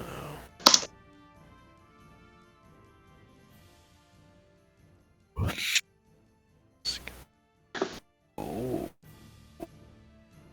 Okay, if that's the case, Aldwin, Searson. Yeah, I got that. Aldwin Searson. Yeah, the two of you. What's your plan of attack against the generals you're going up against? Yeah, I'll let Gabe think a bit more since I did put him on the spot. Okay, so the 3 generals we're going up against is Steel with an E on the end, Leonardo, and Penal. Pandaton. Ton is Zarniel's deal. Yeah, he'll show up during the battle, but yeah. Yeah, so, Alright, do we have a idea of what the battlefield will look like? So I'm still... Okay, so basically, assume that despite the fact that the battlefield's probably going to have some flavor stuff to it, the actual thing it's going to look like is basically just this. Basically just... I will be adding stuff to it, like I can put down forest tiles and stuff, but basically, this is what Kingdom and Warfare's battlefield looks like. Okay, I'ma just... What's up? Alright, I'm gonna get a map. Hold on. I'm gonna say okay. Hold on. Okay, so likely for Searson's situation, she's mainly going to be dealing with road down the middle, forest on the right side, and ocean / coast on the left. Aldwin, on the other hand, will be dealing with mainly river fronts, like basically being next to a river, or Are we still attacking from both ends? Are you attacking from both ends? Did you guys scrap that idea? If we're attacking from both ends, I can't use all artillery. Harry?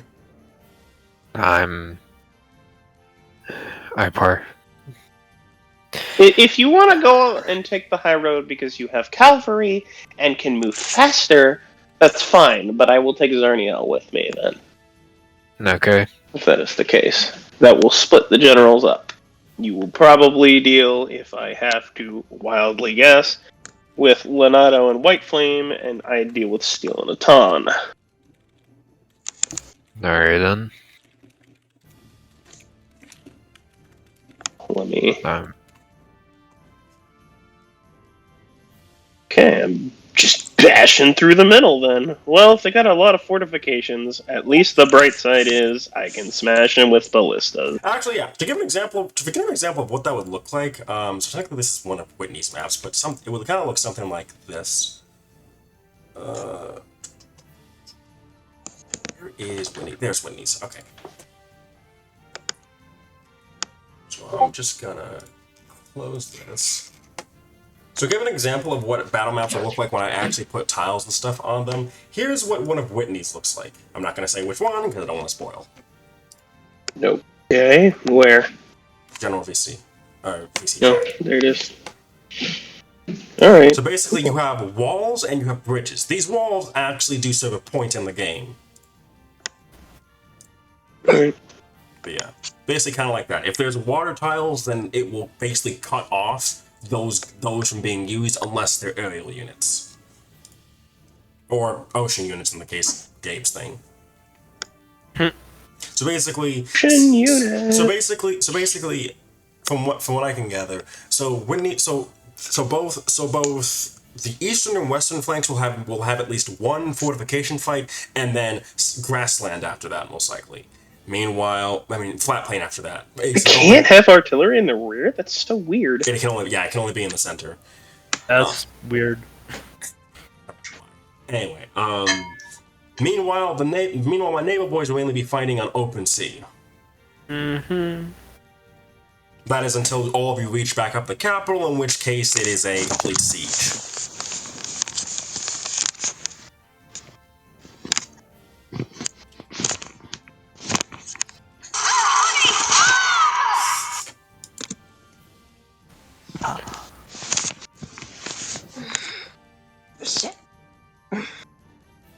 Sheds a tear.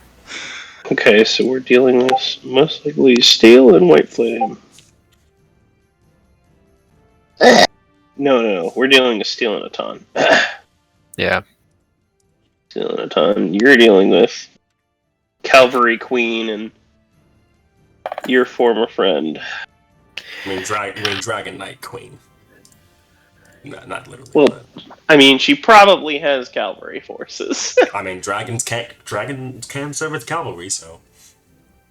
It don't take a smart man to realize she's probably using cavalry. Yeah. I'm just imagining like a dragon just running along the ground amongst like a block of They'd probably be cavalry.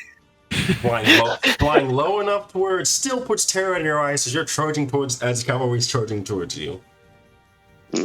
So. Okay. Alrighty, well, if we're doing the two-prong offensive, do you want to do a two-prong offensive? It's fine. I'm about to say.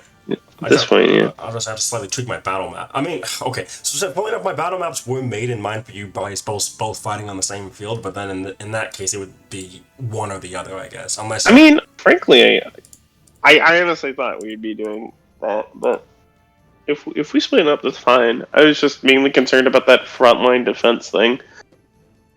But the way these mechanics work, I could probably just break it with enough ballista. You're gonna need some infantry to make sure they don't get overrun. That's what Cerniel's for. He is the infantry. You're gonna need more than just Cerniel to serve as infantry. Well, that's why I was thinking all three of us were gonna fight, but okay. Alright, then do you want to split the difference and go back to one prong? You would, if that's the case, you would take the vanguard because you have all flying units. Zerniel would take the reserve and rear, and I'd take the center. Okay. That would be our offensive stance. And it's not like the enemy will be smart enough to think about going around to hit Leowin's and. Or just going forward, because we still have a defense. Like, I just think it'd be so much of a stalemate if we're going through the one area where they're expecting us to hit. Okay. So you all go around? And splitting our army at that. Yeah. If we go around, that forces their armies to move up and attack us there. It'd be more even that way. was gonna say, There'd be less fortifications, which would mean I would definitely want to bring less ballista. I was about to say, and you're leaving Galahad behind to man the defense, right, old one? Yeah, well, both man and defense, but generally also, if something really goes bad out here, he's gonna have to sally forth a response. All right, then he can probably, as long as he has a standing army, he can probably deal with any threats along the main road. Alrighty. Because the likely situation is once Imuyueg finds out that you guys are coming from the other direction, they'd be like, oh shit. Yeah, pretty much that's what's going to happen.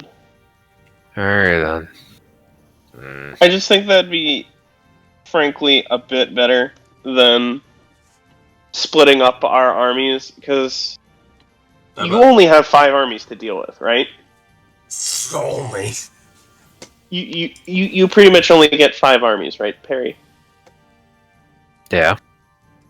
You would be dealing against 2 generals who will probably have double the army. True. With, I don't know, you could probably call in a 4th general for backup, but that would take away from our defense. So you guys have plenty of NPCs to call upon as officers. I'd like to keep that in mind. Yeah, I'm just thinking, like, mechanically speaking, it'd probably be best if just the 3 of us just went out. Alright then. Oh yeah. I mean, yeah, sorry. Actually, hold up. So Perry, you actually can still split, but however, it wouldn't. However, because I realize that your main armies, the 2 of you sticking together, is still big enough to deal with that. There is a second army that can still take the main road, though. Can you guess who would lead it? Who? Oh, Gren. Okay.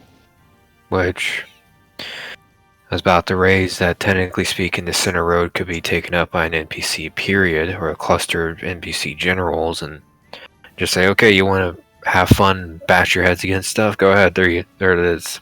I'm sure Gren would love. I'm sure Gren would love to. He wants to probably level anytime he can get his hands on in for Lanua. For Lanua. Mm-hmm.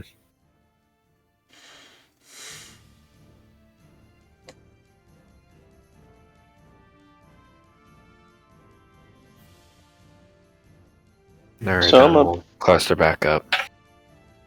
Alright, so I'll just put them back here. And I have a prediction on it. I'm gonna say So- Gwen goes up to Alvin. Don't worry, I'll be sure to leave you plenty of sloppy seconds to deal with that run back to the capital.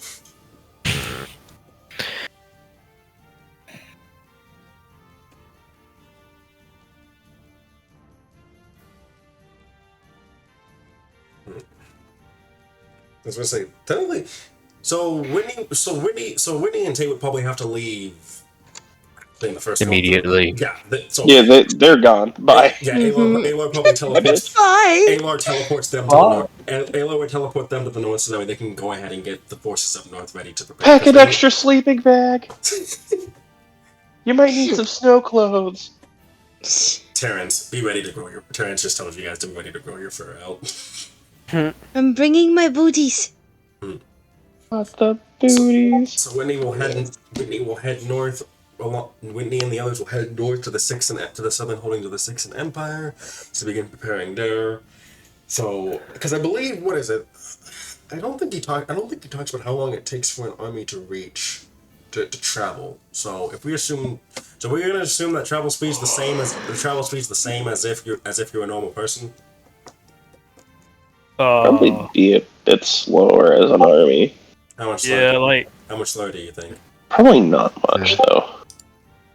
It would be the It question. depends on the of- terrain. Well, terrain, and also if the army is trained to have a certain cadence. I was about to say, Roxy will have a combination. Roxy herself will have a combination of the dwarves, the orcs, half orcs, and dragons. Well, and Lupin, dwarves, humans, and half orcs. Harry, what did Leonardo specialize in? But when I was last able to check in on him several sessions ago, he was trained to be a wyvern rider. Yep. So aerial warfare.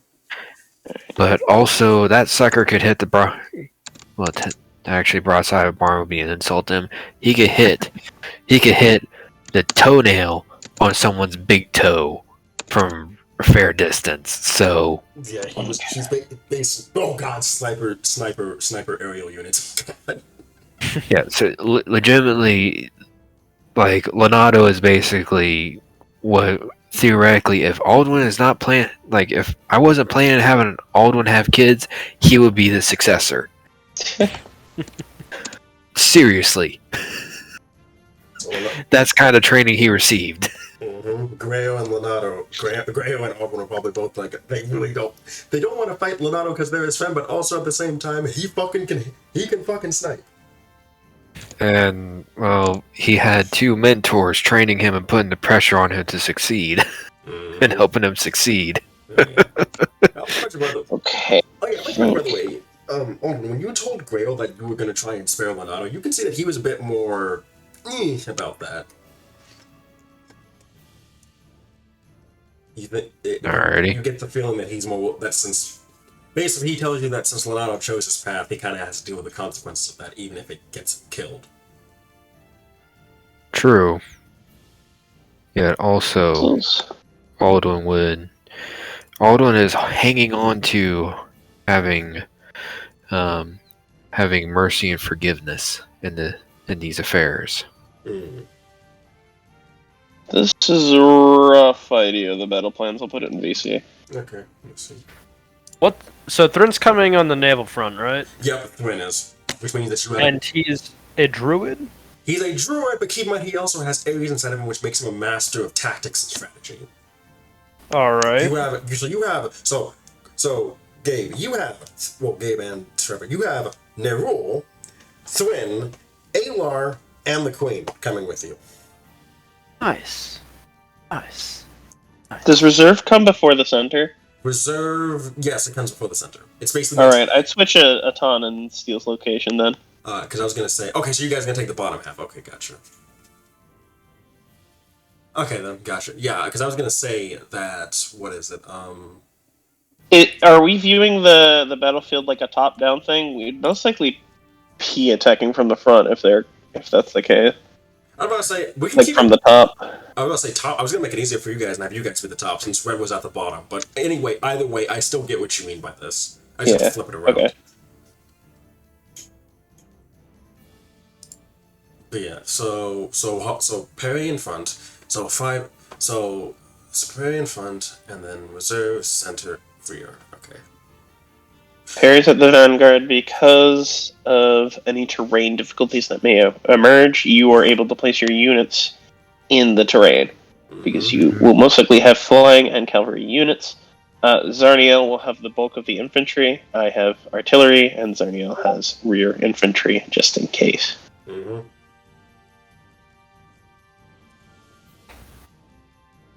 And we can throw our archers back in the rear and mix and match as needed. I was about What? Say, I don't think the Queen needs protection, Alume. She's a Pegasus rider herself. Hell, knowing her, she'll be up with those Pegasus riders. Alright, so... I'm trying to think like Hannibal right now. Pull off a Kanai. Kanai? You know the Battle of Kanai? Remind me, please.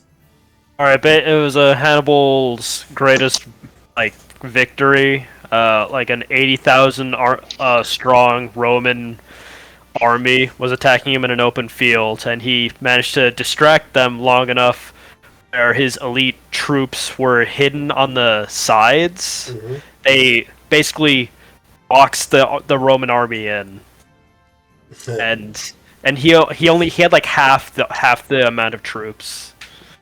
And actually, all right. Well, just while I'm thinking about it, there's something for you to watch for, I guess, future tactics or something, D&D related or otherwise. I was about to say, I know Thrin hopes to pull a Cheer B as well.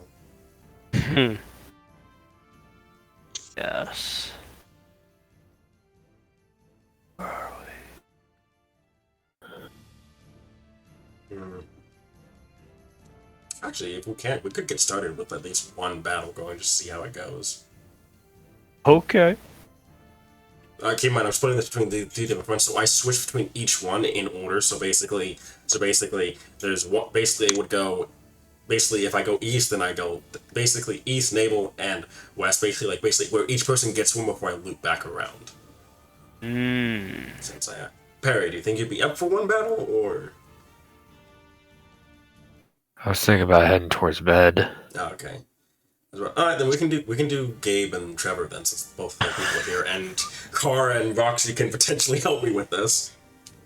Perhaps. I can give some music.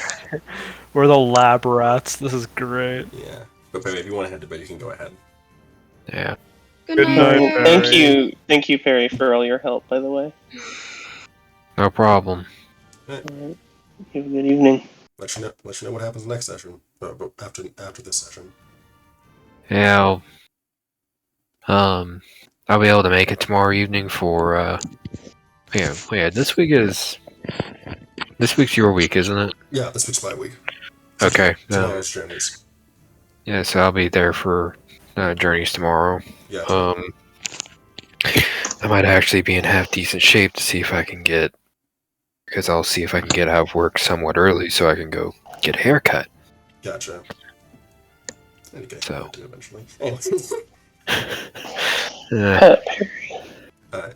See you later, Perry. you have a good evening. I'm sorry work was tough, but kind of hope you enjoyed the game.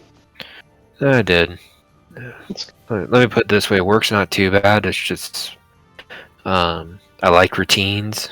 Just But there's 25 also- more parts. Yes, 25 more parts. Hey, Edge crashed again.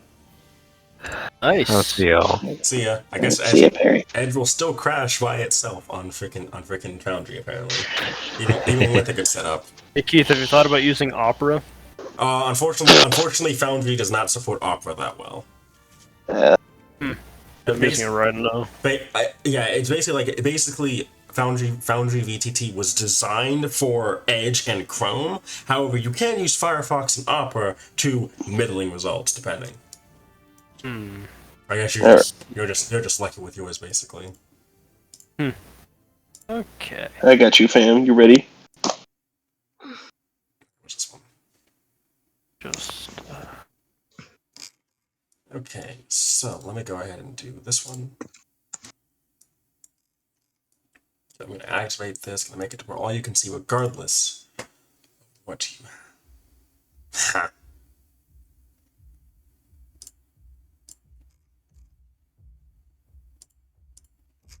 Okay. Okay, so you guys should be able to see the map now, right? Come on! Again? What? Ah, I crashed again. Give me a second. Gotta refresh.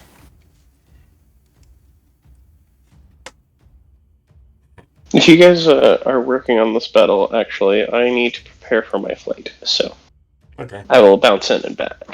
When Alright. I'll come back when I'm finished. Alright, let's see. Roxy, What? do you feel awakened up? Do you feel awakened up to help out with the units, or would you prefer just to spectate? Help how? Basically, like doing rolls and stuff when I call for them. Oh yeah, sure, I can do that. Okay, I'm going to give you control over these tokens too. So.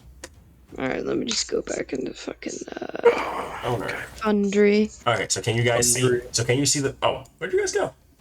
I'm loading back in. It's still on game paused for me. Yeah, Yeah, I was on game pause when I backed out. And it was must- also a great screen. I don't know why that's a gray screen. You guys should be on the storm approaches. That's weird. Oh wait, page and response. God, fucking Cheech and Chong, motherfucker. Wait, what? Yeah, so I don't know. Hold on. failed to Wait. initialize plutonium? Why are you unresponsive? What the hell? Ah, shit. I gotta be quieter for my Is brother. something going on with plutonium? Apparently so, for What, the engine that runs at it? least. At least on Chrome. That's something else. Hey, your browser does not currently support WebGL rendering. Oh, that means your WebGL thing for Chrome is off. How do I activate that real quick? Give me a second. Shite. Foundry, please. Foundry, please. I'm honestly, this is Why not. must you do this to Honestly, us? do I have to reduce how big this map is? Jesus. Come on. You can do it. Oh, Kingdoms of Warfare. What the hell is...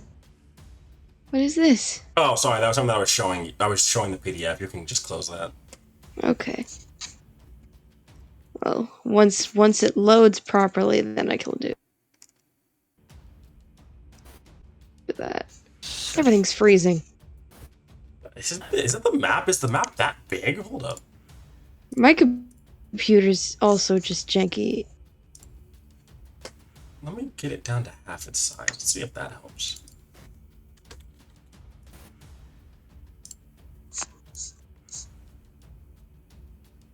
Oh. It's the crash again. Jesus. Okay, closing drive.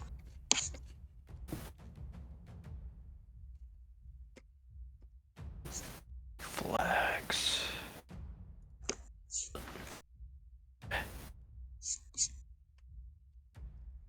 The war drums. Fix all these. Ow! Ow, ow, ow, ow! Good. Ow! My shoulder!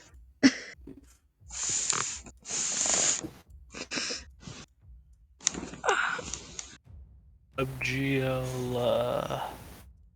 So enable both developer and draft extensions. I'm gonna say.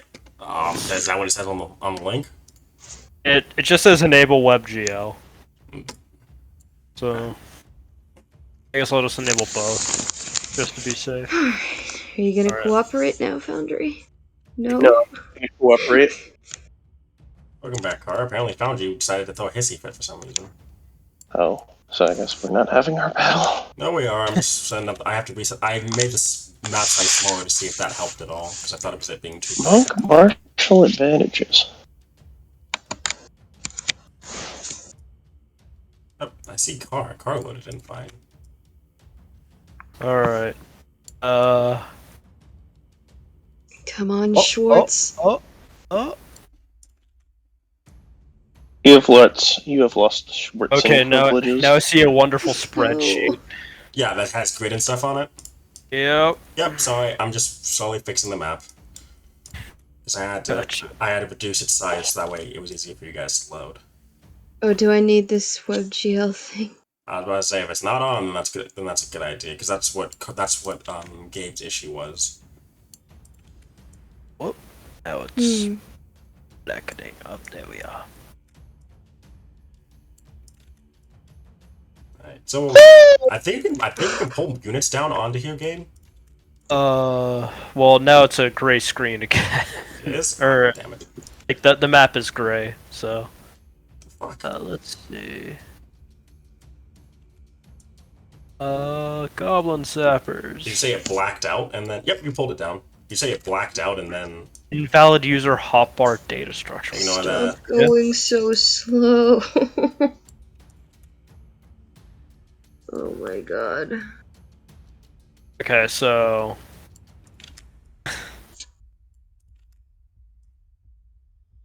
this is what I see right now. Still black. Still gray. Yeah, that. Man, everything's going haywire. I swear to shit. No clue why. Like it's fine before. It showed for like a second, and then And then it crashed. I guess I'll just refresh it, see if that helps. Gods are saying no. Alright, loading it. Okay. Let's see how this goes. Alright. See it. Okay. So, alright then, that's the case. So what units do you have that you want to put down? Where is it? So total to 15. We have 3 elf archers, 1 elf infantry, 2 Elf Pegasus Riders, 3 Forest Mist units, 1 Triton Infantry, 3 Triton. Hold up. I'm sorry. Hold up. Okay, so you said 3 archers. Alright, 3 Elf Archers. Or should I just generalize them into types? No, you're good. Just keep going. Okay, 3 elf archers. Alright, 3 Triton Archers. Okay, let me just. Foundry. Okay. Please. 1 Hobgoblin Archer. Alright. Shit. And then we have 1 Elf Infantry. 1 elf infantry. And same thing with Triton, only 1. Okay. Freaking And then Dick's Sporting Goods. Goblin Sappers.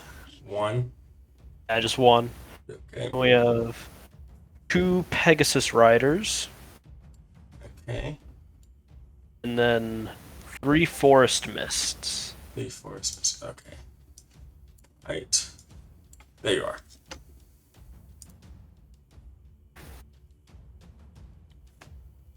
Okay. Okay. So I assume that all your infantry are going to be the ones that go on the front, right? Yeah. Okay. So is there any? Do you want the forest metal to take up the front with infantry on either side, or? I was thinking the Forest Mist would attack the enemy's rear. I Wait, can't click they're- on anything. I was gonna say they're infantry, right? Or scouts. They have scout as well. You see? Oh, okay. So do you want them to deploy into the rear? Yeah. Okay. Also, well, alright, Turtle wants to drop 1 Mist and add 1 Pegasus. Alright, what would you want the 3rd Pegasus to do, Trev? The front line. I mean, we can put one of the Mist unit, like, okay, so... where is it? Mist units, there we are. As... Alright. 3... Let's see here. Well, okay, so... How well do you think, some... Well... Alright. 2 Pegasus Riders, Elf and Triton Infantry, and I guess Goblin Sappers? I mean, like this, basically. Like, how well would they be able to hold the front line? Okay, so basically that is based off how long the casualty die is. So since a Goblin Sapper has a casualty die of 4, that means that they can take 4 good damage hits.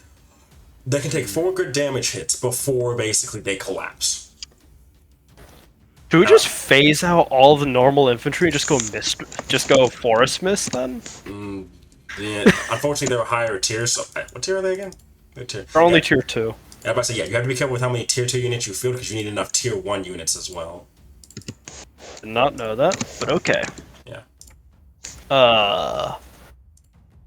Currently, your tier 1 units are higher than your tier 2 units, so that's why you can have that many tier 2s. Okay, so... I guess if we, place... if we replace 1 Mistwalker with a Pegasus Rider, then they'll be able to hold the front line for a longer period of time. Just have the... Oh... Wait. We could just replace the Goblin Sappers, can't we? Wanted to. Alright, yeah, replace them with Elf Pegasus Riders. Okay. Yeah. Yeah, the mist units, they also have the largest number, or they're the biggest size. They're size 10, whereas pretty much everything else is size 6. Wait, no, wait, they're supposed to be size 6, I'm sorry. Oh, okay, I thought like, oh, damn! No, yeah, they're 6. Oh, okay. Sorry. I messed that up. They were not supposed to be size 10. Not a single normal infantry unit in this game is higher. No unit in this game is high enough to be 10. Sorry. It's great. I love it. Okay, so we still have the 3 Forest Mist units. Oh, I'm sorry, I deleted one. Let me bring it back, actually. Okay. Why I is just it different from the instructions it's giving me? You know what? Replace Fuck Goblin it. Sappers with I can Pegasus just stream Riders. if you want, Roxy. Oh. Well, I'm just gonna go back on Foundry because I was trying to do the WebGL thing you were talking about. But I was gonna say if Foundry keeps crashing for you, then I can just stream it for you if need be, as long as you promise not to cheat. okay.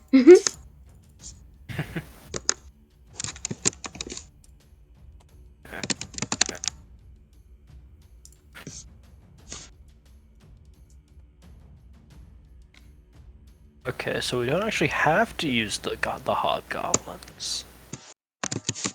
1, 2, 3. Oh, alright, if that applies. 1, 2, 3, Okay. 4, 5, 6, 7, 8, 9, 10, 11, 12, 13, 14, 15. So which unit do you want to cut down on? The sappers? So I was thinking about replace the Goblin Sappers with the another unit of Pegasus Knights. I was about to say you already have 15. Keep that in mind. You have Yeah, 16 right now. So how do we have 16? 3 forest mists. Then 1, 2, 3, 4, 5, 6, 7, 8, 9, 10, 11, 12, 13. 13 over there, and then you have 3 forest mists in front of you that add up to 16. Alright, this is confusing. 1 second. Okay, It was because I haven't dropped the other Pegasus yet. Okay, so let me get rid of the sappers in that case. Okay. Yeah, I was like, wait, what? Alright, Wait, is the Forest Mist not a special unit? they are an elven unit. They have some special traits to them, but they're not like a completely special unit. Like this is What is the special units we have then?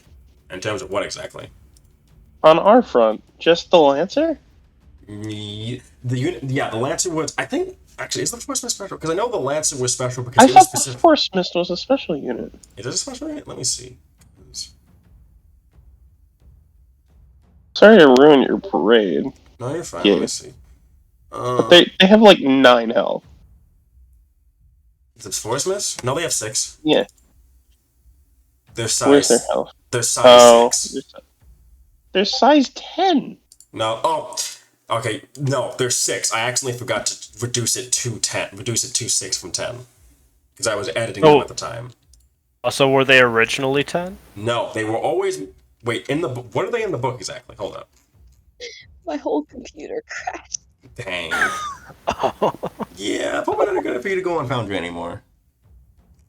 Anymore? Forever? No, I mean for tonight, probably. Yeah. Let me see. Elf, Forest. Yeah, Forest Mist is size 6 in the book. Hate this. Alright. Okay. I'll just watch a stream. Alright, let me go ahead and start streaming then. Well, man, why am I restarting my computer for then? I don't know if you wanted to watch your computer. I'll just do it on my phone. So you're supposed to have 3 elf archers, by the way, Keith.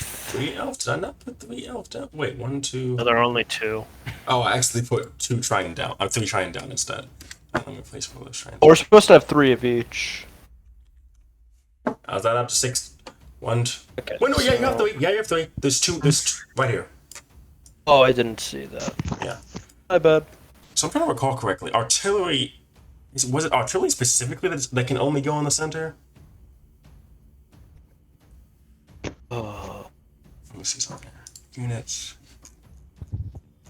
It's taking a long time to load back up, and I am very concernical. Uh-oh. No, don't break Muy concernical. Don't break the computer, please. I like held down the power button before like the blue error message could come up. So I don't know if I fucked it up more or less or at all.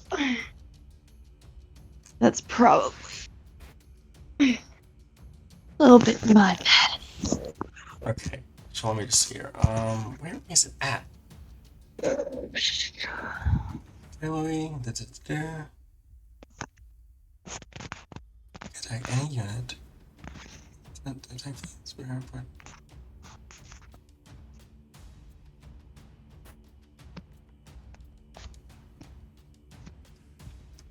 Okay, so yeah, you can only have 5 archers. Because Wait, what? they can only be in the center line. Or since they're artillery, they can only be in the center line.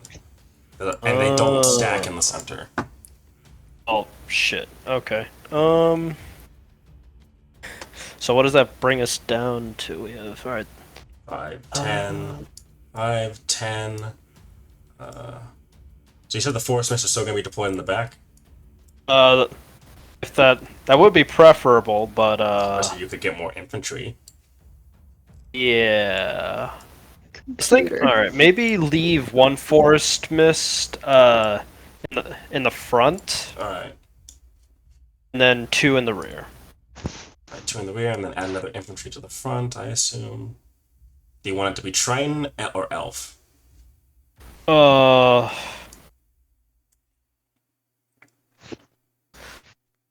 Alright, 1 second. Gonna look at their stats real quick. I'm pretty sure they have the same. Let me see. Stand. Okay, so a Triton Elf has better defense and better morale, but that's it. Yeah, Tritons are also, amphibious, but that... Oh yeah, and they also get the War Breath thing. The amphibious means that they don't get disadvantaged. That means they don't get affected by water terrain. On top of that, they can attack again if they succeed on a power test. Yeah. I think Triton, yeah. Okay, that's the case. Now they're trying coming down. Okay. So that's, Okay, so that's so- 10, Shall get 5, 10, 11, 12, 13, 14. You have room for 1 more. Oh god. Room for 1 more unit? Yeah. Okay. So we have Forest Mist,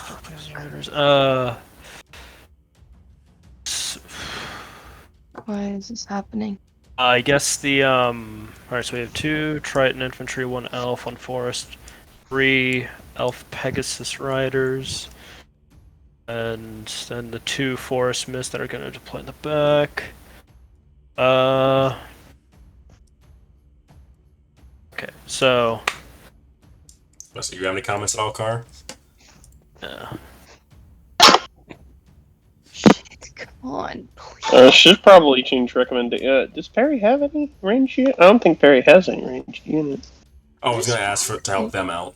Yes, you do have a full infantry. You do have a full Yeah, vanguard. we have full infantry. Yeah, we have a full line of Vanguard, which is made up of 2 Tritons, 1 Elf, a Forest Mist unit, and an Elf Pegasus Rider. Mm-hmm. So what the fuck is? Okay. What legendary units do we have? Do we have just the Lancer? The Lancer is a special unit from the fact that you're a noble court domain. What do you mean working on So updates? do they have any special units? Like, does Gabe have any? I don't know what units he has. I don't have any special No, units. the special unit. Okay, so the Lancer was a special unit to everyone I put them in each slot because I based off the one. Would you like to say that Gabe got a Lancer unit? Yeah. Okay, Gabe, you now have Like, a if you Lancer. got a special unit, King, use it. What's a Lancer unit? Hold on. I'm gonna show it to you as soon as I make it to where all these tokens are not connected to their actors, because I realize that's gonna make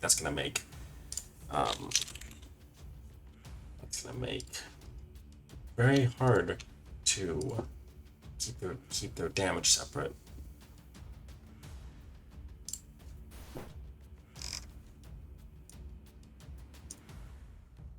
There you go. Okay. And you can only have 15 on this?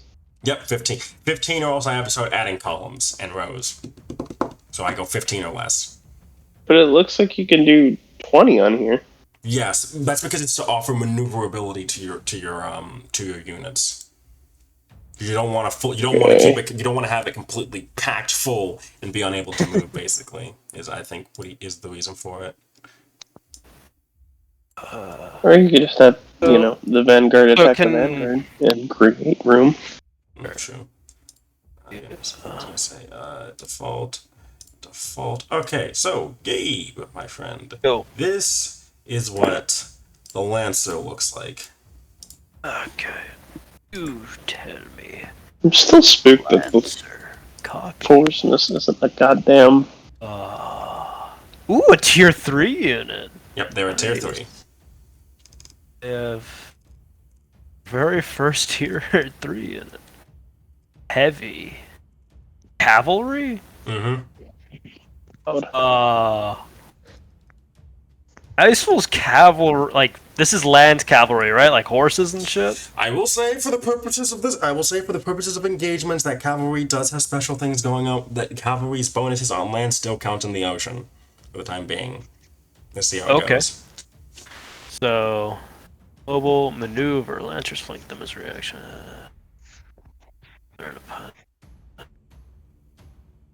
Oh, alright. Standard. This unit succeeds on a power 10. Cavalry trolls can use a reaction to it. Oh! Yeah, sure. Hell yeah. Okay, where do you want them? You want them in the reserves or the rear? So, who would be commanding it? Okay, so each one of you can compare.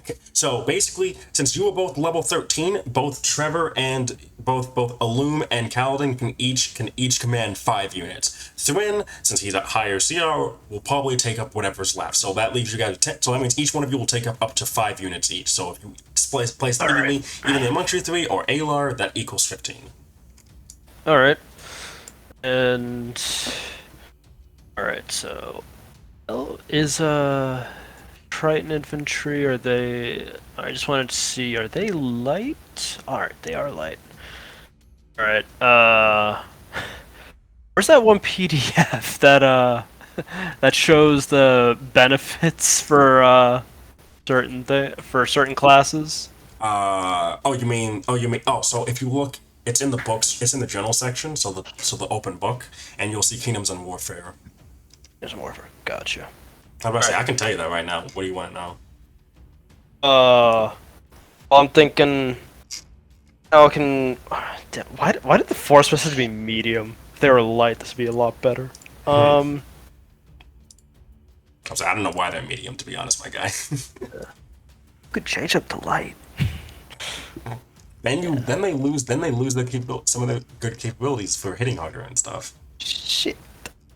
Okay, yeah, Alume wants to lead from the front. So that means that Alume will take the infantry. We'll take the 5-inch infantry in the front then. Yeah. And also, I thought also like to replace the hobgoblins with elf archers. By the way. Okay, not a fan of the hobgoblin ones anymore. The elf archers are better, I guess you could say. In what regard? Well, I just need to see it real quick. Hob. Jesus, this thing is chugging my PC. What, Foundry? Yeah. Sorry, it's because I'm taking stuff out. Sorry. Okay, so they have +2 defense. Oh no, the Hobbs have 1 more morale. They're warp red. Oh no, replace them with Triton. Triton archers. Triton archers? Yeah. Because Triton archers also have warp red, and they're amphibious. And they also have better stats. Alright, yeah, actually replace the elf archers with yeah, we'll just do full Tritons. Well, that's what I did. That's what I did accidentally, but okay. Yes. Yeah. Triton supremacy right now. The Tritons. We are excellent archers. The elves. Am I a joke to you? Yes! Yes, you are. Ouch. Dang, that hurts. Okay, browse? Yes. Trying to get the thing up, but what the heck is this? What are you trying to find out? I'm trying to look at the... Alright, you know what, never mind. I get poison stuff, right? Uh-huh. At domain 3. That's if, for artillery units, right? Yep. Okay, yeah. I'll do that.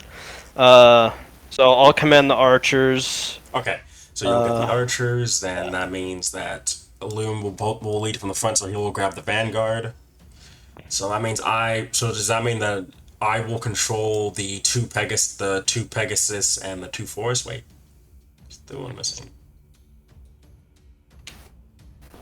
We're missing a Lancer. Oh yeah, Lancer. Would it be better to put him on the Vanguard or right in the middle of the reserve? I was gonna say put the riders. I was gonna say put the riders on the reserves and put the Lancer in the front. Since it's cavalry, it Yeah. has to be on land. Riders don't need to be on land or be on ships. Yeah. Also, can I do this? I can't. Could you put the rightmost elf rider in the to the second leftmost? Right here. I was gonna say you can move them yourself. Oh, I was trying to, but Oh, you can pause. Sorry. so yeah. But all right. So they have elf infantry out the ass. They okay. I'm just gonna send this screenshot to I'm streaming it. Trevor just to. Oh, okay. So hey, Trevor, you watching Keith's stream?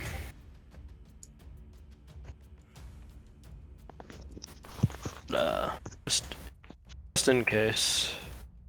All right, he just started watching. Okay. Oh, okay. All right. Coolio. Stuff. Okay. So. There. Okay, now I'm done. Sorry, I had to get the last two. By the way, these two fours missed in the back. Those are yours. Yep. All right. Do we know where the general is, or where any of the generals or officers are? So basically, okay, so they're commanding the units. So okay, so this is the fight between. Let me look at my notes because I have to remember who's in this fight because it's very important. Okay, so for this first engagement. Ah, okay. So this one is Orion. Orion's the only one leading this. So as you guys as you guys set sail to begin the long trek towards Himwell, the capital of Imuyueg, a couple days into your journey, you start seeing a storm in the distance. And as the wind blows harder, Alar kind of like stands on the bow of the ship and he looks to you, Kaladin and Alume, and he's like, he's here. Yeah, the weather would probably give that away. Yeah. So do you guys shout for the men to get ready? Yeah, boy. Give me your best. Let's get those archers poison tip arrows. Give me your best war speed, your best war cry to prepare for battle. Shit. Why does the spy master to give him? I was about to say. I know. Trevor is saying his thing, Yeah. but like he doesn't have his mic Yeah. right now. So one of you two's got to do it. All right.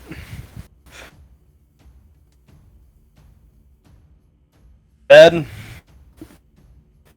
those opposing us want to take everything, all that makes us ourselves away from us. They want to make us weaker than we currently are. And I'm sure every one of you appreciates your memories and those you formed bonds with. They want to take that away. We will not allow that.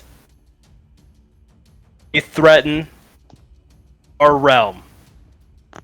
Show them how wrong it was to pick a fight with us. Nice, Kaladin, nice. I say, Trevor, you're gonna still try and say something because you don't have to. Also, give that speech go ahead. And then Alar will kind of like. Alar will then say with thaumaturgy, "For the glory of Hanoc!" And all of them shout, "For the glory of Hanoc!" All right, and roll initiative for me. Based off myself? Yeah, this is your own initiative. Alright, please. Please me. Have good initiative roll, please. So let me see. Let me roll for Dion as well. All right, for Dion, for Alume as well. Alright. All or nothing. Oh. Got a 5. I mean, got a 3. Okay, Alume got a 3. I like permission. Oh no, I got you. You're in. Oh, okay. Yeah, you got an 11. And then Raw. what? Nothing. that thing. That's a pretty good roll. I guess it did hit double Better- digit. Better than Thwin's 9. And then I guess Orion. Oh yeah, Orion would have control over all these guys. So, where is he at? He's under monsters. Nope, he's under creatures. So, Orion. Oh yeah, so Keith, Alume's inspiring speech. Oh, gotcha. Well, okay, you did good, but that is. I will say that it will give your men a bonus to the morale checks. Orion won. He got a 24. You see that's supposed to be a rogue's initiative right there. That's great. Okay, so Your boy. let's begin. Okay, so starting off first, Carl, I assume you're watching too, right? Ah, that beautiful Darkest Dungeon sound effect. Okay, so Orion's gonna activate his infantry units, and he's gonna have each one of them attack one of your infantry units. So I'm gonna make an attack roll.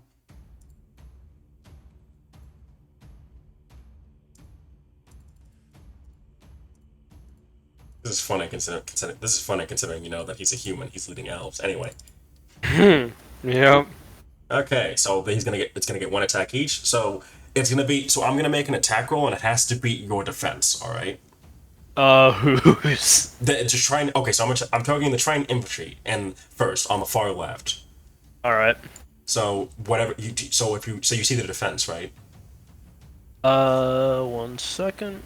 Also, I'm not the one commanding them, by the way. Oh yeah, that's right. I mean, you're basically doing it for him because you're the only one that can Yep. Triton infantry, where you at? There we I are. must say you can look at the actual token sheet because each one of them are different. Oh, wait, really? Oh, Yeah, okay. double click. Alright, so 13 defense. Okay, so I have to beat Is that 13. basically the AC? Yep, I have to beat 13. I have to beat 13 on 13 defense. So here we go.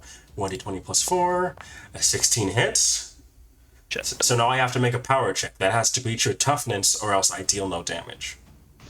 Okay. Shields up, please. Did you Okay. still want me to do anything? I know well, I guess since Foundry's down, you don't have to, Roxy. Oh, I mean, I'm watching your stream. It's like I'd be technically rolling. Well, actually, yeah, that's fine. Alright. So you take 1 damage. So that unit will take 1 damage. We'll take 1 damage, Gabe. Nope. So head up. There we are. Yeah, that one actually took damage, so I need to replace that one. Give me a second.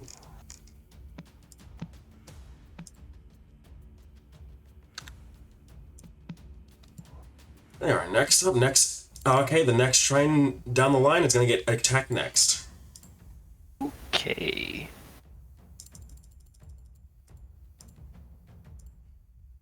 Okay, and so 1 attack. So 22 will hit. A little bit, yeah.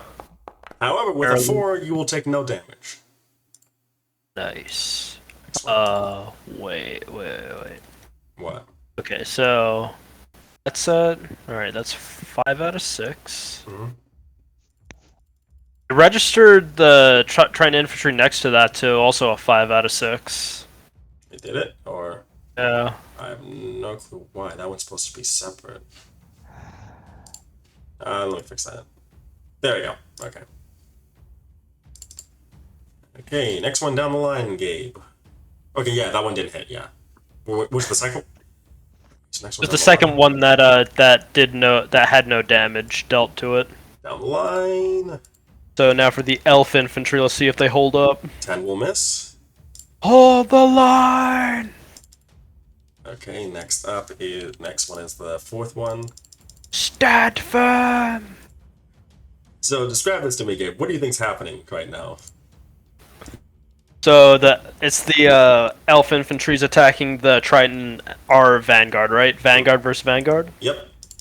Alright, so basically the galleons are sailing towards each other, and Yes, and the elves are trying to board the Triton's ships, whether through grappling hooks or swinging through with ropes, trying to take out as much crew as possible.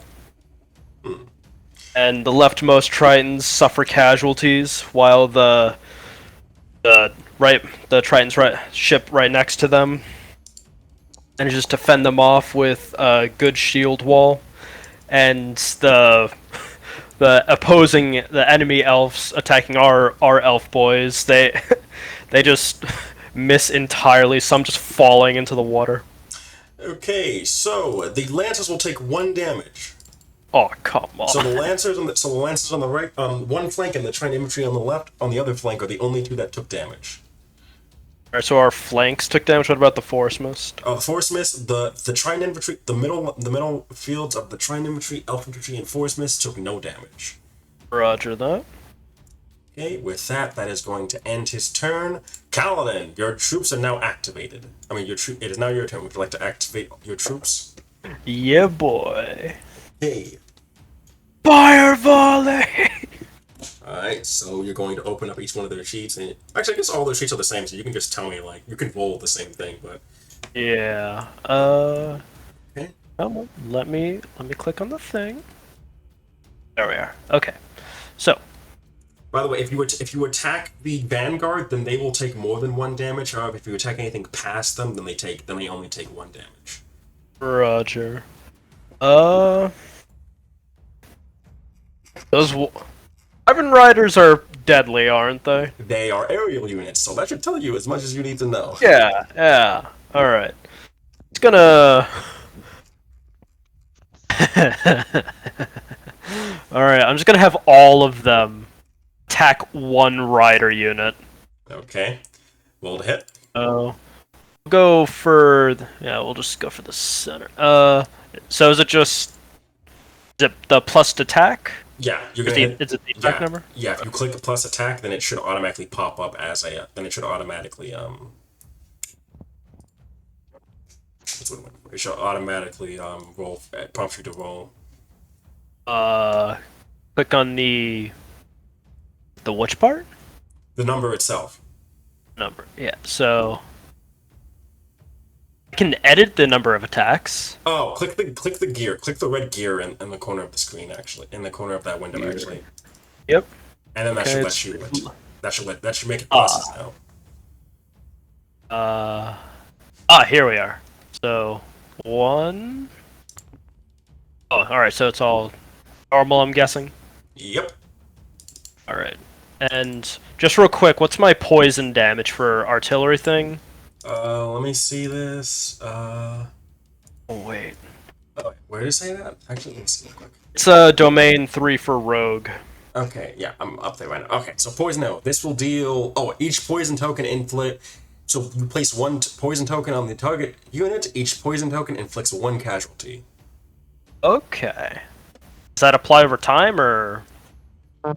I would assume that. Oh no, this is when any artillery unit this command control. That basically when you hit and when you see on a power test. So after you hit and you do the power test, basically that it will put a poison token on there, and basically the more that stack up, the more damage they take. Okay. So actually, with that in mind, not all 5 are gonna go attack a single Wyvern Rider. Okay. But yeah, so let's just attack. What's that do? I don't know exactly. Let me see. Damn, man, on your first thing. Hell yeah. Give me a second. Hold up. Okay, so. Yeah, with pleasure, Trevor. We're targeting those Wyvern fuckers. Oh my god, what the fuck, man? Can I apply my sneak attack damage to that? Unfortunately, no. Oh, that was great. It's your boy, natural 20. Okay, so. I assume that hits. It does hit. I'm just trying to figure out if a critical hit means anything. It applies double damage, double the casualties. I wish. Yeah, from what I can tell, critical hits don't do anything. Bruh. Alright. Sag. Okay, well, I'll say that you get to roll your power test with advantage. Okay. I'll take it. Alright. So, let's see here. And also, for the poison, or is that a different thing? The poison will automatically be 1 poison damage. The power test is to do your normal damage. Okay, so roll with advantage. Okay, a 13 will beat their toughness. They will take. So, what is your archer damage on the bottom left? 1. So they will take 1 normal damage and then 1 poison damage.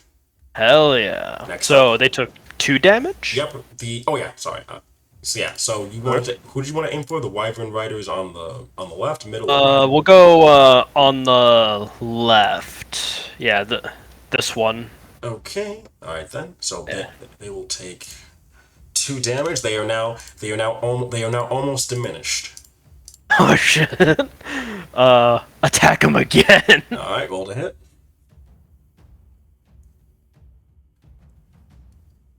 Loose. Bruh. Ah. Unfortunately, that one will miss. Alright, next archers. Loose! That one will hit. Loose! Roll damage. Alright. Well, roll power. Sorry. What? That will beat their toughness. Oh, damn. Yep, that beats their toughness. So And also more poison damage. So that means they take. So okay. 2? So that's 2 poison, or does that be 1 poison? I guess. No, each poison token deals 1 damage. So that means they take 3 damage total. Oh, So shit. they are down to 1, and now they have to make a morale check. Give me a second here, as they have to make a. Oh. Okay, with a 12, what is that against? Sorry, I have to double check this real quick. Yep. Diminished. Okay. Oh, they fail. They suffer a level casualty, which means that they're broken, which means that they're out of combat. Hell yeah. So one Wyvern Rider unit has been decimated by 3 of your archers. Alright, now on to the rightmost Wyvern Rider. Alright, let's go. Alright. Fire volley! A 14 will hit. Nice. That will definitely hit. So they take 2 damage. Alright. With that power. Alright. Oh, that beautiful power. And then next Alright. Next archers attack the same one. Okay. 13. That will hit. Well, that's right. Hell yeah. So now they have to make a morale check because they took 3 damage.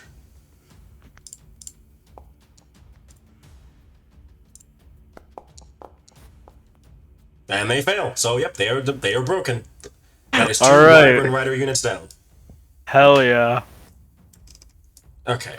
Alright. Next, so with that, is there anything else I can do this turn? Oh boy. There's nothing really I can do outside of firing volleys, right? Okay, yeah, because it depends on what actions they have. Okay, so basically, Kaladin, you tell your men to lose, and basically, while some of the arrows do miss their mark, you are able to decimate 2 Wyvern Rider ranks. Yeah, boy. And I will say that at initiative count 10, that the lightning and thunder starts to shriek through the sky, and there's this shockwave in the air high above you as you see both Alar and the Tempest King clashing. Lightning arrows. Wait, Huh? Did I get that ring of lightning resistance for Alar? Yeah, you see that the lightning seems to like slightly glance off of him, but you see the 2 of them slam into each other, black holes meeting lightning and causing an explosion of magic that walks the waves and the ships. Just another day at the office. Okay, next up is Thran.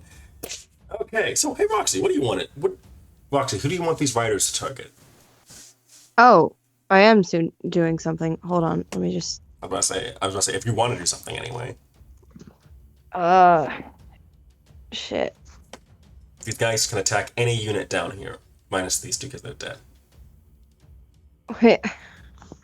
I can't tell the difference between them. They all have the hoods. True. Okay, basically down here, bad. Up here, good.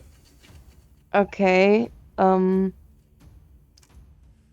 I guess just take out the people who have the lowest health with infantry. What was I say? Oh, I'm sorry. You control the riders. Sorry. Oh, the riders. Okay. Well, yeah. Just hit their wyverns back. I don't know. Okay. All right. So wait, why? So you want to go for the wyverns or for the infantry? Their wyverns. Okay. So these three Pegasus Knights will all swarm the one rider left, the one wyvern left. Oh shit! I didn't know there was only one. No complaints here. Okay, so let's make a attack check. They have a +7 to hit, so hopefully they hit. I'm gonna assume a 24 hits. Let's double check. I don't know. Does it? Let's double check to make sure. You have a 24 hits. Turns out this Wyvern Rider has a defense of 25. However, you are unable to do any damage to them. Let me get this thing back up to full. There we go. All right. I assume you want the next Pegasus Knight to try and attack.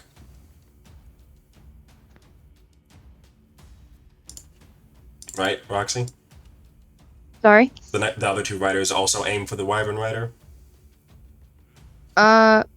If it's not dead already, then yeah, sure. Yeah. Keith, I forgot to use the war bread for my Triton archers. Oh, sorry. What was that? What does that do? Oh, it as a reaction on succeeding on a power test as part of an attack, this unit can make a DC 10 command test. On a success, unit can attack again. So 4 of those guys succeeded. So go ahead and roll the command thing for me. All right, yeah. But yeah, this was like assistance with the Pegasus Knights. I'll say that for after her attacks are done. Yeah. Yeah. Okay. A 25 will hit. Will you deal any damage? Yup. Okay, so you deal 1 damage to the Wyvern Rider. Nice. 1? Good stuff, Yeah, Rob. How much does it have left? So basically, it has 6 health. You took down one bit of its health. It took out like 6 Wyvern Riders. Yeah. Damn. Next up is this one. That will hit. Suppose you all got good attack. A 6, however, the 6, however, the power will miss. So, Damn. so the 3 Pegasus Riders fight against the last remaining Wyvern Rider unit, and Kaladin and Alume, you guys can see their fight above the ships across from you as they fight, trying to avoid the rain like that is battered down around them. This is abuse. However, as that's happening, okay, well, real quick. So, Roxy, would you like to control the last 2 force miss in the back, or do you want me to handle those? You can handle those. Okay, force miss. So with this, you know what? Not you, Dad. I was about to say, the force miss are going to start targeting the elven artillery in the back to stop them from being a nuisance. Mm-hmm. So they're going to combine their efforts on. No, actually, they can't. Okay, so they're each going to attack. Actually, no, yeah, they can. So they're going to combine their efforts on one of the artillery guys.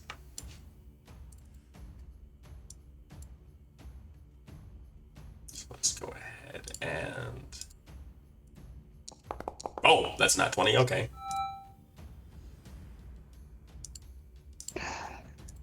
So I think. Okay, yeah. So. Okay. Yeah. All right. So. Power attack with advantage. 17 will hit, and then they will take. I don't know how I forgot to do this, but whatever. They will take 1 damage, and this other one will attack as well. What if the power rolls on a crit? I would say double damage then in that case. Okay. That's 23. So, yep, they take 1 damage. So one of the ballistas has taken 2 casualties out of 6, and that will end Thwin's turn. Alume, it is your turn. Would you like to activate your infantry? I would assume so. Yes, Okay. please. Would you like each one of them to target 1 infantry in front of them?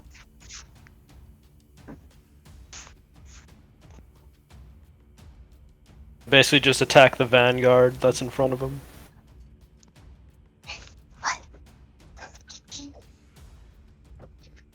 Yeah, they can only attack. They can only attack those that are adjacent to them.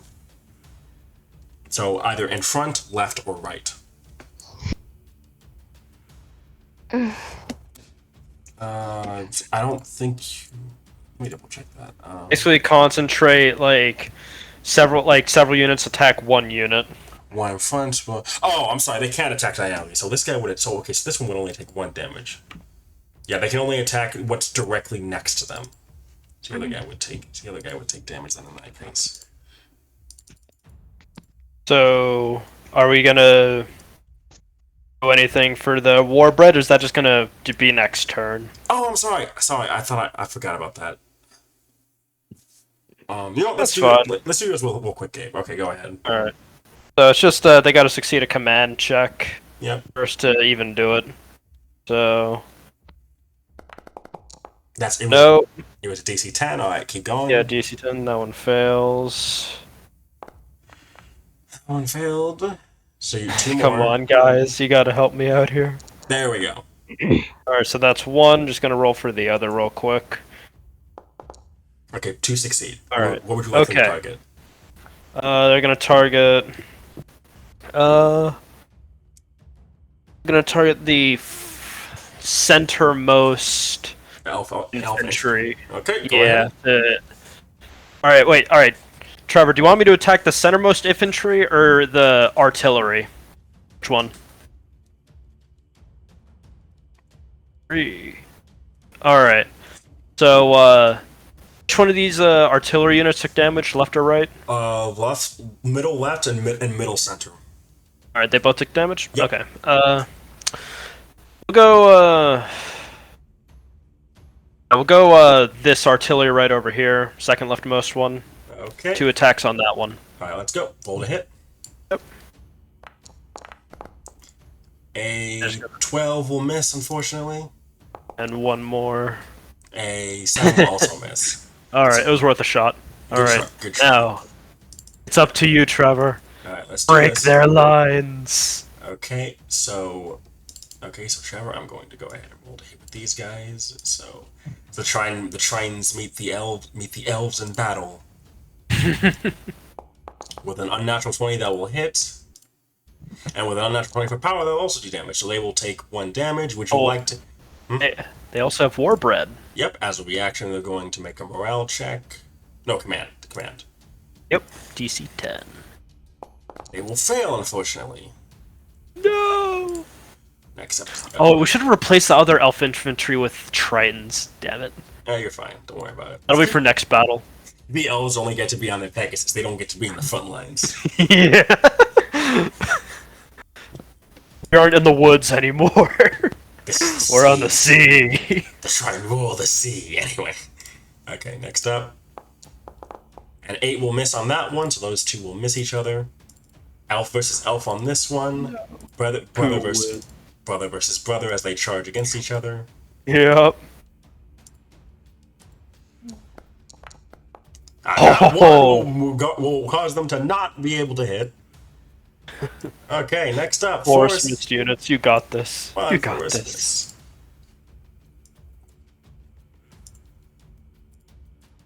Is it me? No, it's someone else. It's Alume's Forest Miss. Oh, so 24 will hit. With a Beautiful power. guys. 16 will also, so it will take 1. And now those infantry units can only target the Forest Miss next turn. Their turn. Keith, quick question: does my poison apply? Does the poison damage apply whenever they take damage? It doesn't say actually. Okay. All right. Never mind then. Continue. Okay. Just wanted to- Okay. So with that, and then last but not least, the Lancers. So the Lancers can attack any exposed unit. Well, I guess in this case none of them are exposed. So yeah, so infantry, so the infantry in front of them. Come on, Lancers, you can do this. Okay.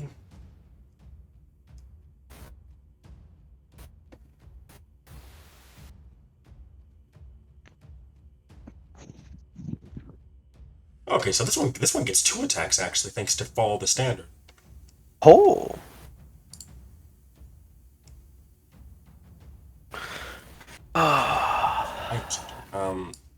Actually, can they attack? Actually, yeah, because they're technically exposed. Okay, so they can attack the diagonal center. I assume this one, the middle right, that already took damage.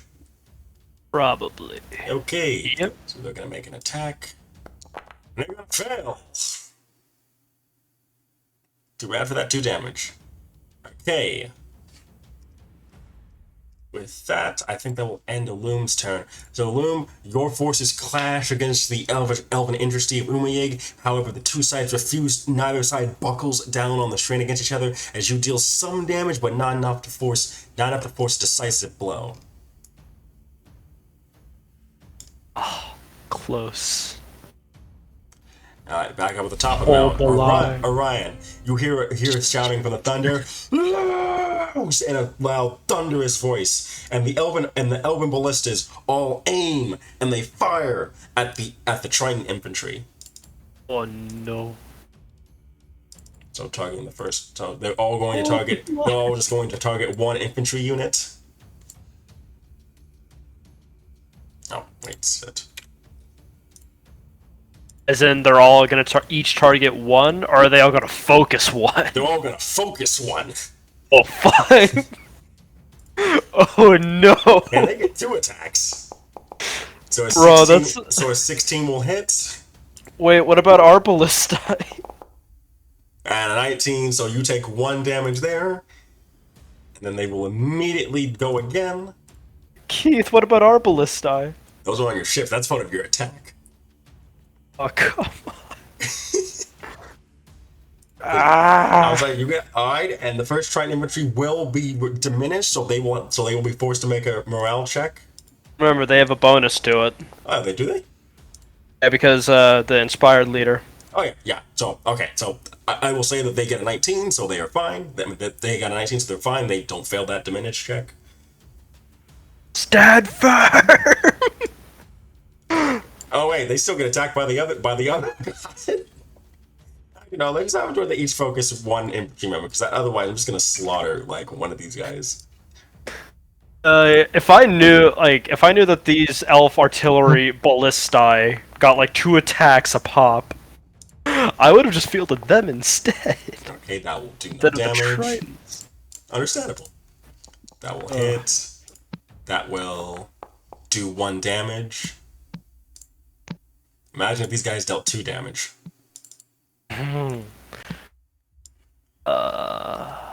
Next up. 18 will hit. Damage. Oh, I'll check right They will now. take 1 damage there. That will miss. Oh no, that will hit actually, so that. Ooh, that's a crit. That's double damage. Okay, they gotta make a save. They get advantage. Remember, on they have a this. bonus to morale. Okay, they succeed with a 19. Next one up, Force Mist. We gotta see if they can take the hit. Force mists. Barely hits. Can do However, it this. will not do damage to them. Hits. Ooh, there's the 1 damage. And last but not least, the Lancers. Uh-oh, here we go. Oh, the not 1, they'll miss. Oh, 21, hit. However, they will miss they will not deal any damage with a 7.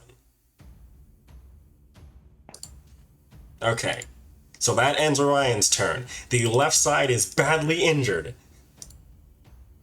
But the left and middle are badly injured. However, the left and middle center are both badly injured. However, the left center, the right center, and the far right vanguard are still in the game.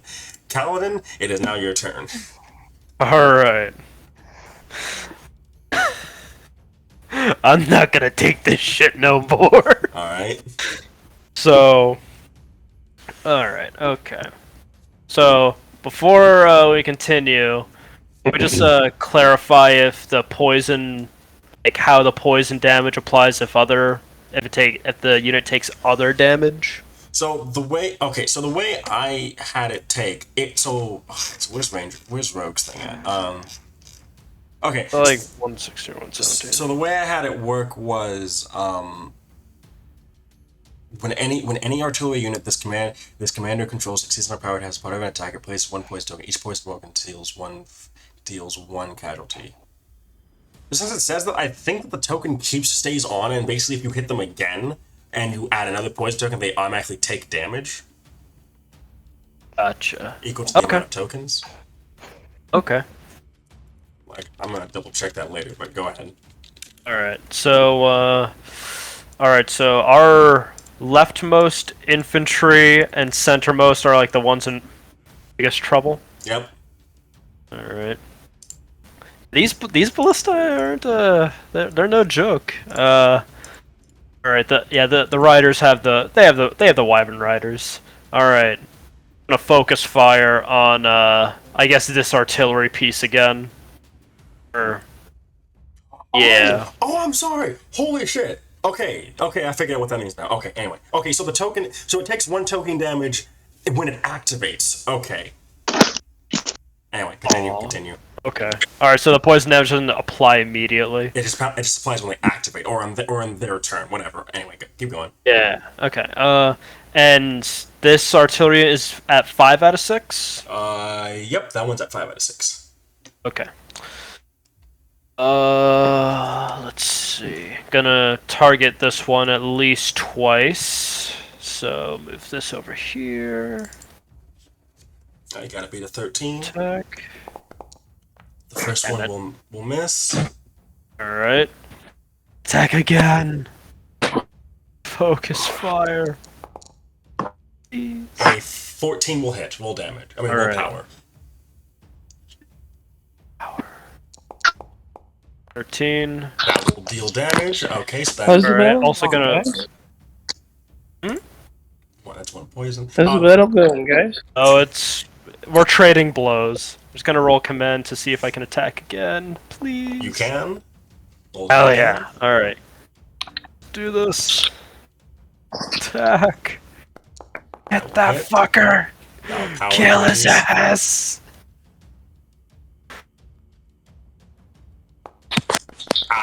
However, you will fail on the power check. All right, so he has 1 poison. Yep. Right. All right. So attack him again. Okay. As he has 4 at 4 to 6, he has 1. All right. Yeah. Got to do some more mental math on this. Good. All right. Attack. Shit. 12 will hit. Well, no, no, yeah, that one hits. Sorry. Yeah. Attack again, please. 15 will hit. Will power. All right. Power. Unfortunately, that will not hit. Fucking A. Alright, last one. Please. Please. That will hit. Alright, come on. This is where all the marbles are, guys. Come on. That will hit. They now have 1 poison token, and now they have to make a morale check. Oh! What's in that 20 on the command thing to get another attack? I will give you 2 attacks for that. Hell yeah. So they succeeded their morale check? Yeah, they succeeded, so they didn't take 1 casualty, so. Alright. And they're at 3 out of 6 now? Yep. And they have 2 poison. Mm-hmm. Alright. So I'll alright. Alright, I'll attack the other guy, because if this Force Mist attacks that guy and does hit, then on its turn the Elf Artillery will just die. So I'm gonna attack the centermost artillery now. Alright, let's do this. Alright, let's do this. Come on. 22 will hit. Hell yeah. Power. Give me all the power. However, the toughness will not succeed. Again. Attack it again. 21. Attack them all. Okay, that is 1 toughness. That is one down, so they are now down to 4 out of 6. Alright, and they have 1 poison. Yep. Alright, so second left has 2 poison. Middle has 1. Alright. That is my turn. Alright. So Kaladin, you once again let out a volley, dealing some damage to the elven ballista artillery in the back, kind of thinking to yourself, I'm gonna fucking get me some of that later. Roxy, would you like to repeat what you did before, attacking the Wyvern Riders and the ballista in the back? Sure. Okay.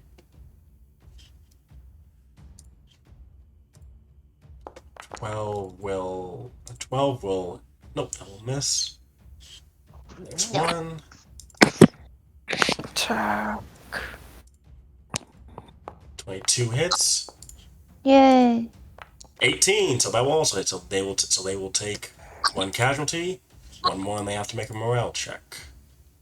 Alright, here we go. Make them run in fear. Okay. Never And- mind. Yep, okay. So now they have to make a morale check. Them run in fear again. They will barely succeed, however. The Wyvern Riders are able to rally in response to this. Are able to rally in response to the attacks against them. And the Their two, wills are strong, but I will break them. The will is strong, but the flesh is weak. about to be weak. That's not okay. Your bones are made of fucking Kit Kat bars. I'm going to I'm gonna break. s- I'm going to break you like a cricket bar. What? I will break you. Okay, 13 hits for the second one, and power. Oh, that hits. Okay, so now they have to make a morale check. Oh, I'm sorry. And they will succeed with a nat 20, able to stay in the game. Come on! Alume, it is now your turn. What? Same as before? Wait. Huh? What about this one? It took 2 poison damage. Oh, Oh, yeah. no, it's gonna be on its next turn. Yeah, next turn. Is it at 2 or 3 out of 6? It is at a 3 out of 6. Damn. Alright. I should have attacked it. The force Alright, missed, continue. unfortunately missed on it. Yep. So gotta do everything. Continue. So, Alume, would you like to attack as normal, or? Isn't that all that's capable of doing? I mean, the Lancer can attack any exposed unit, which is the front lines, and meanwhile, the mist these infantry can only attack the front. So Maybe move the Lancer to attack the weakest frontline infantry? okay, so the weakest frontline infantry would be actually it's either or. I guess the center. Center right. Which one? Alright, which are the 2 weakest ones? Far left vanguard and the center right vanguard. Center right then. Let's see what happens. Come on. You have a good +2 attack. You need to deal 2 damage on this. Come on, you can do this. Okay, 18. 23. Okay, that elven infantry will now have to make a morale save. Oh, absolute center.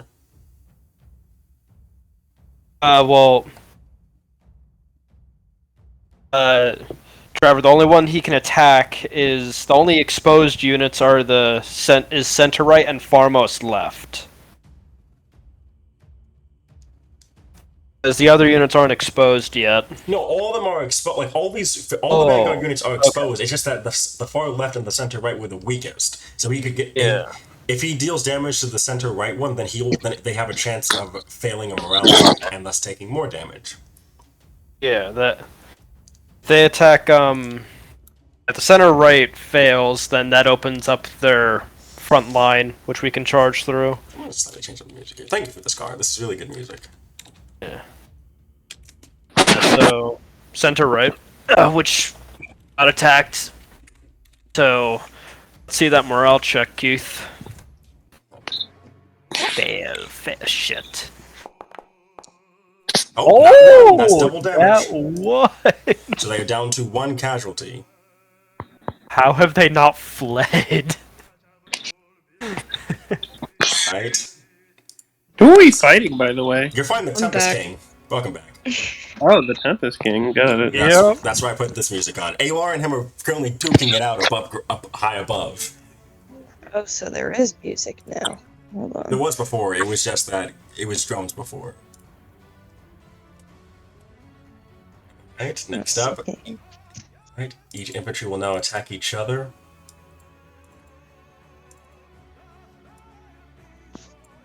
So Train will attack. Will hit. Ah, not 1 unfortunately, so that will miss. 3. Oh, these not ones, man, they're killing you. They are. The rolls are not in our favor. Ah. We started out strong with that nat 20, but that was it. Okay, elf versus elf.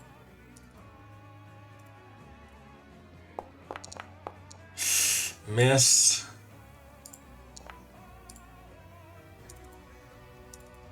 Oh my god, come on, this one's near death. Forest miss, you got this. Come on, Forest Miss, you can do this. Please. Okay, 16.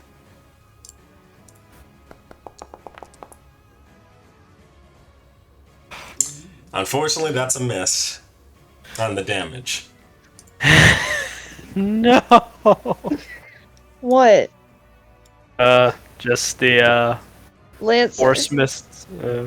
Yeah. Going back up to the top of that with Orion. So the wyvern. So I believe you said the ballista will take 2 here. The left, second leftmost, yeah. Center left will take 2 poison damage, and 1. Center will take 1 poison damage. He's going to activate one of his riders, and he's going to have it sally forth and attack the weakest infantry. No.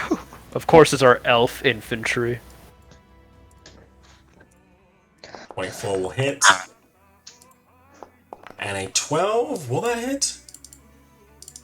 I don't believe so. Yes, it is. It will hit it exactly on the Fucking dot. A. So, okay, so now Guys, it will take 1 damage, and unfortunately, it is now weakened until the end of its next activation. Weakened meaning that. Give me a second.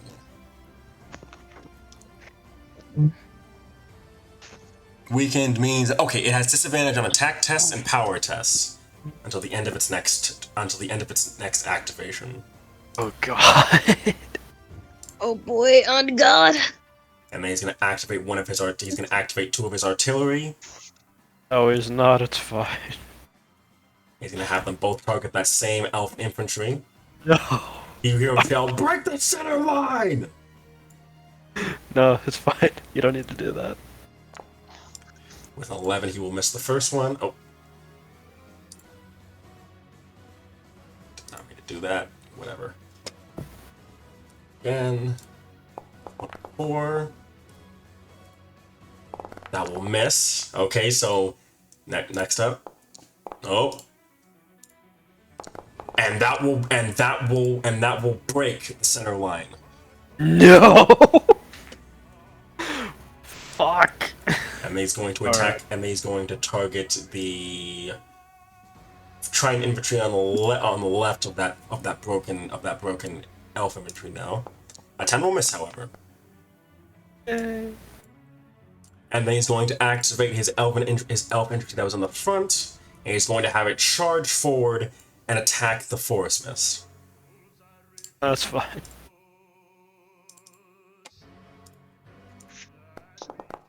I think that will hit. 12 will hit. Nope, it will not hit, actually. And this one is going to attack the forest miss in front of it as well. That will hit. Force Missile Titan will not take any damage from that though. And that will end Orion's turn as your elf infantry in the middle center has broken. However, I think it can rally, from what I recall. Yeah, they can rally. Also, since Alume's fighter, he has some fancy stuff. He actually has a martial rally. So broken unit the commander controls that has not already been rallied can make a DC 13 morale test. On a success, it regains 1d4 casualties and is returned to the field, according to normal deployment rules. Okay. Additionally, the unit immediately activates. Nice. Okay, Kaladin, it is your turn. Okay. Shit. They've broken through the center. Okay. I assume the Pegasus Riders are just gonna go harry that Wyvern Rider? Is that what you plan on doing, Roxy?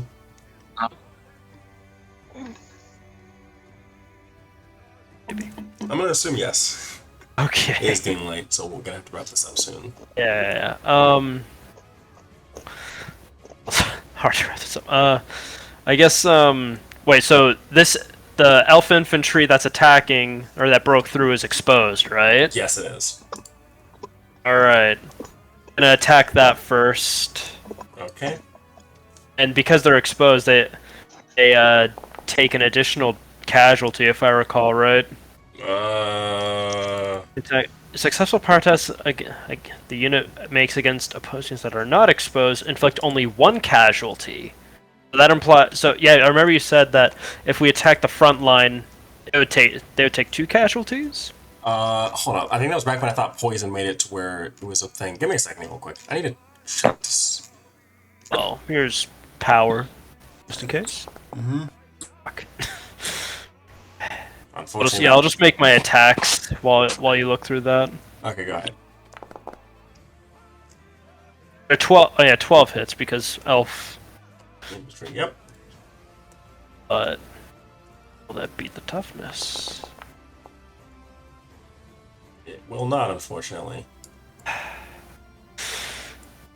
Back again. Oh, oh god. Bruh. This is fucking. Alright. One more. Please, God. Alright, Tritons, after this battle, if you survive, I'm gonna execute you all personally. Jesus Christ. That's the end of your rolls? Yeah, and none, like, the ones that hit Jack for power, and the ones that didn't hit, didn't hit. So. Okay, so Yeah. If that's the case, as initiative count 10 is reached, Ayla is going to say, "Oh, you've got to be kidding me!" And you see him like knock away the Tempest King for a minute, and he basically yelled at you all to hold on, and then you see him basically look towards the sky. He seems to reach out with his hand, clench his fist, and then he just sends it, and then he just like looks like he's swinging over his head down towards the ship, and that's when you see several meteors descend from the sky. Meteor swarm! Yeah! Okay, so these are all going to have to make.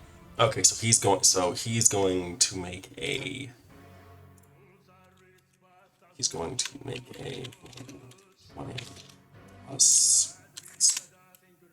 Yeah, that's gonna hit all of them. So you just see meteor swarm come down and start ravaging the different areas, and each enemy on the field, minus the one that's on your ranks, will take 1 casualty damage. Oh! You should make it 2, actually, since he's using meteor swarm. But that means that that center left one is dead. As is the center. Yes, perfect. That's what we like to see. And then he looks down. And he's like, "Press the advantage now!" Before he gets dragged back into a fight with Orion. Jesus. A fight between like near gods occurring in the atmosphere. All right. Oh, actually, this one has to make a morale check. Actually, that will succeed, so he's fine.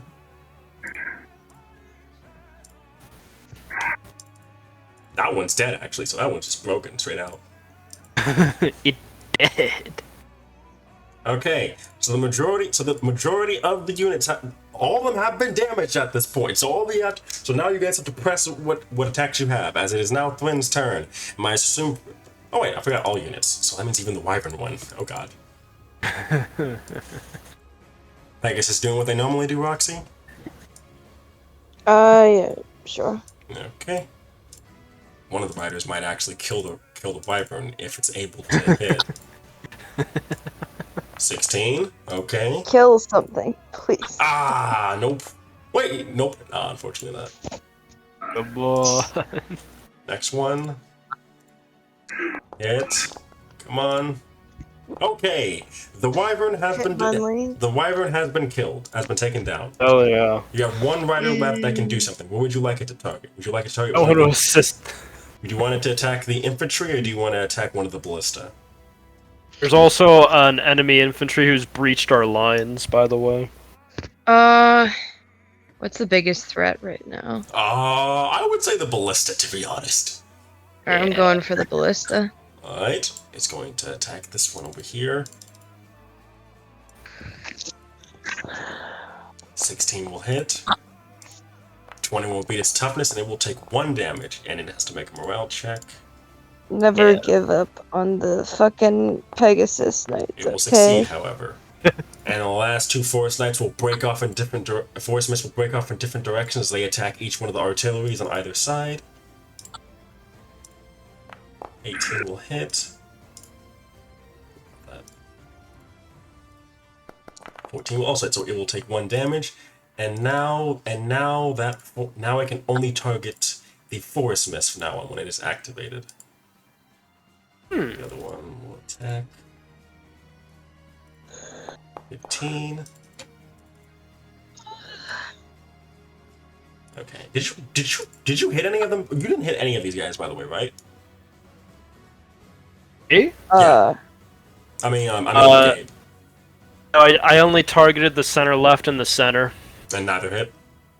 The center left and the center artillery are dead. So. Oh yeah. Okay. Sorry. I thought you had to say something on your turn. No, but I'm gonna be targeting them. Okay. It is now your turn. Press the advantage. The front lines have okay. What is it? One of their infantry is dead, thus leaving the lines open. All of their flyers have been taken out, which means that, technically speaking, their artillery is now exposed. Charge! Would you like one of the lancers? To head after the artillery? Okay, so we'll go after the weakest one. It has to beat a toughness of 10. That will hit. That will hit. Thus, the last artillery has been taken down. Oh wait, are all the artillery dead? I'm sorry, not all of them. That's not one down. Sorry. Okay, I was like, what? And then it can use. Oh, unfortunately, it can no longer use follow the standard since its target was taken down. But with that, would you like the rest of your infantry to start pressing into the ones that are left?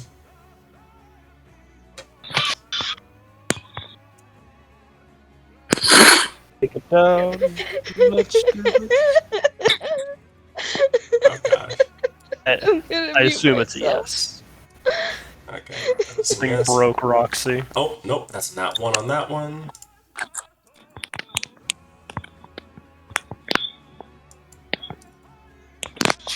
Assuming that this. Do you want? Let's have it. That's how to type that one. That will hit. That will hit, so this one takes 1 damage and has to make a morale check. It will fail and take double damage, bringing it down to 1 casualty left. Nice. I know the Force Miss is going to target. Oh wait, it hit, so it gets to do a reaction thing.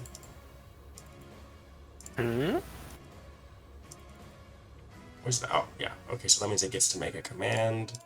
DC 10. It fails, unfortunately, so that doesn't happen.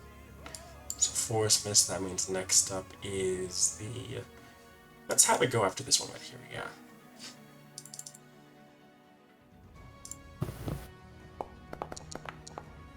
hit. That will hit. Now the elf infantry can only target a creature that the forest missed now. With that, we can change the music again.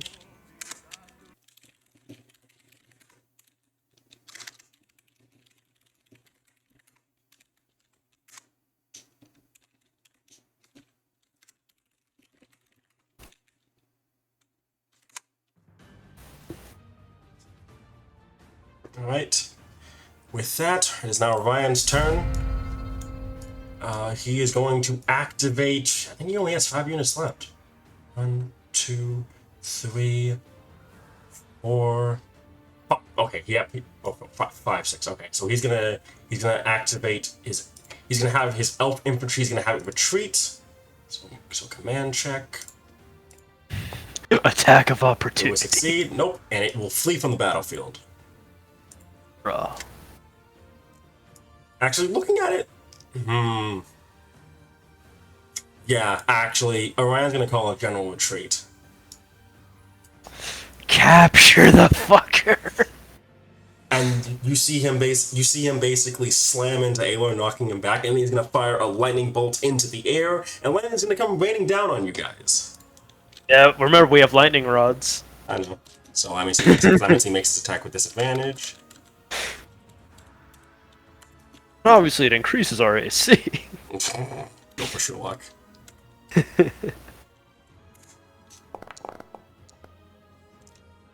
Yay! Some disadvantage that was. So each one of your sides take 1 casualty damage. Shit. However, and that will allow him to succeed in escaping. Pursue them. Oh! You hear Alar yell as he comes back towards the ship.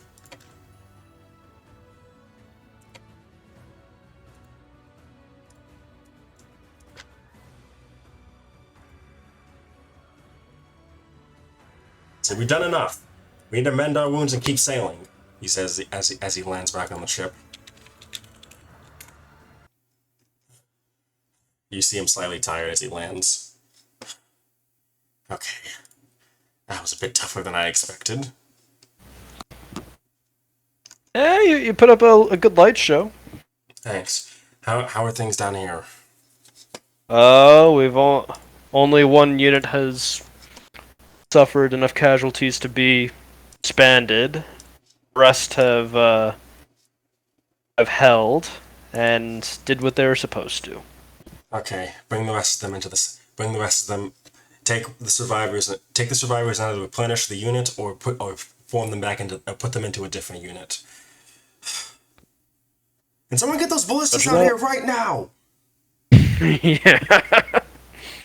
Gonna be phasing in and phasing out some troops.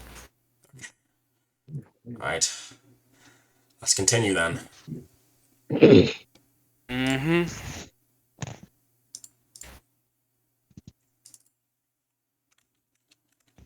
And with that is where we're going to end this session as you continue sailing onto Imuyeg's capital.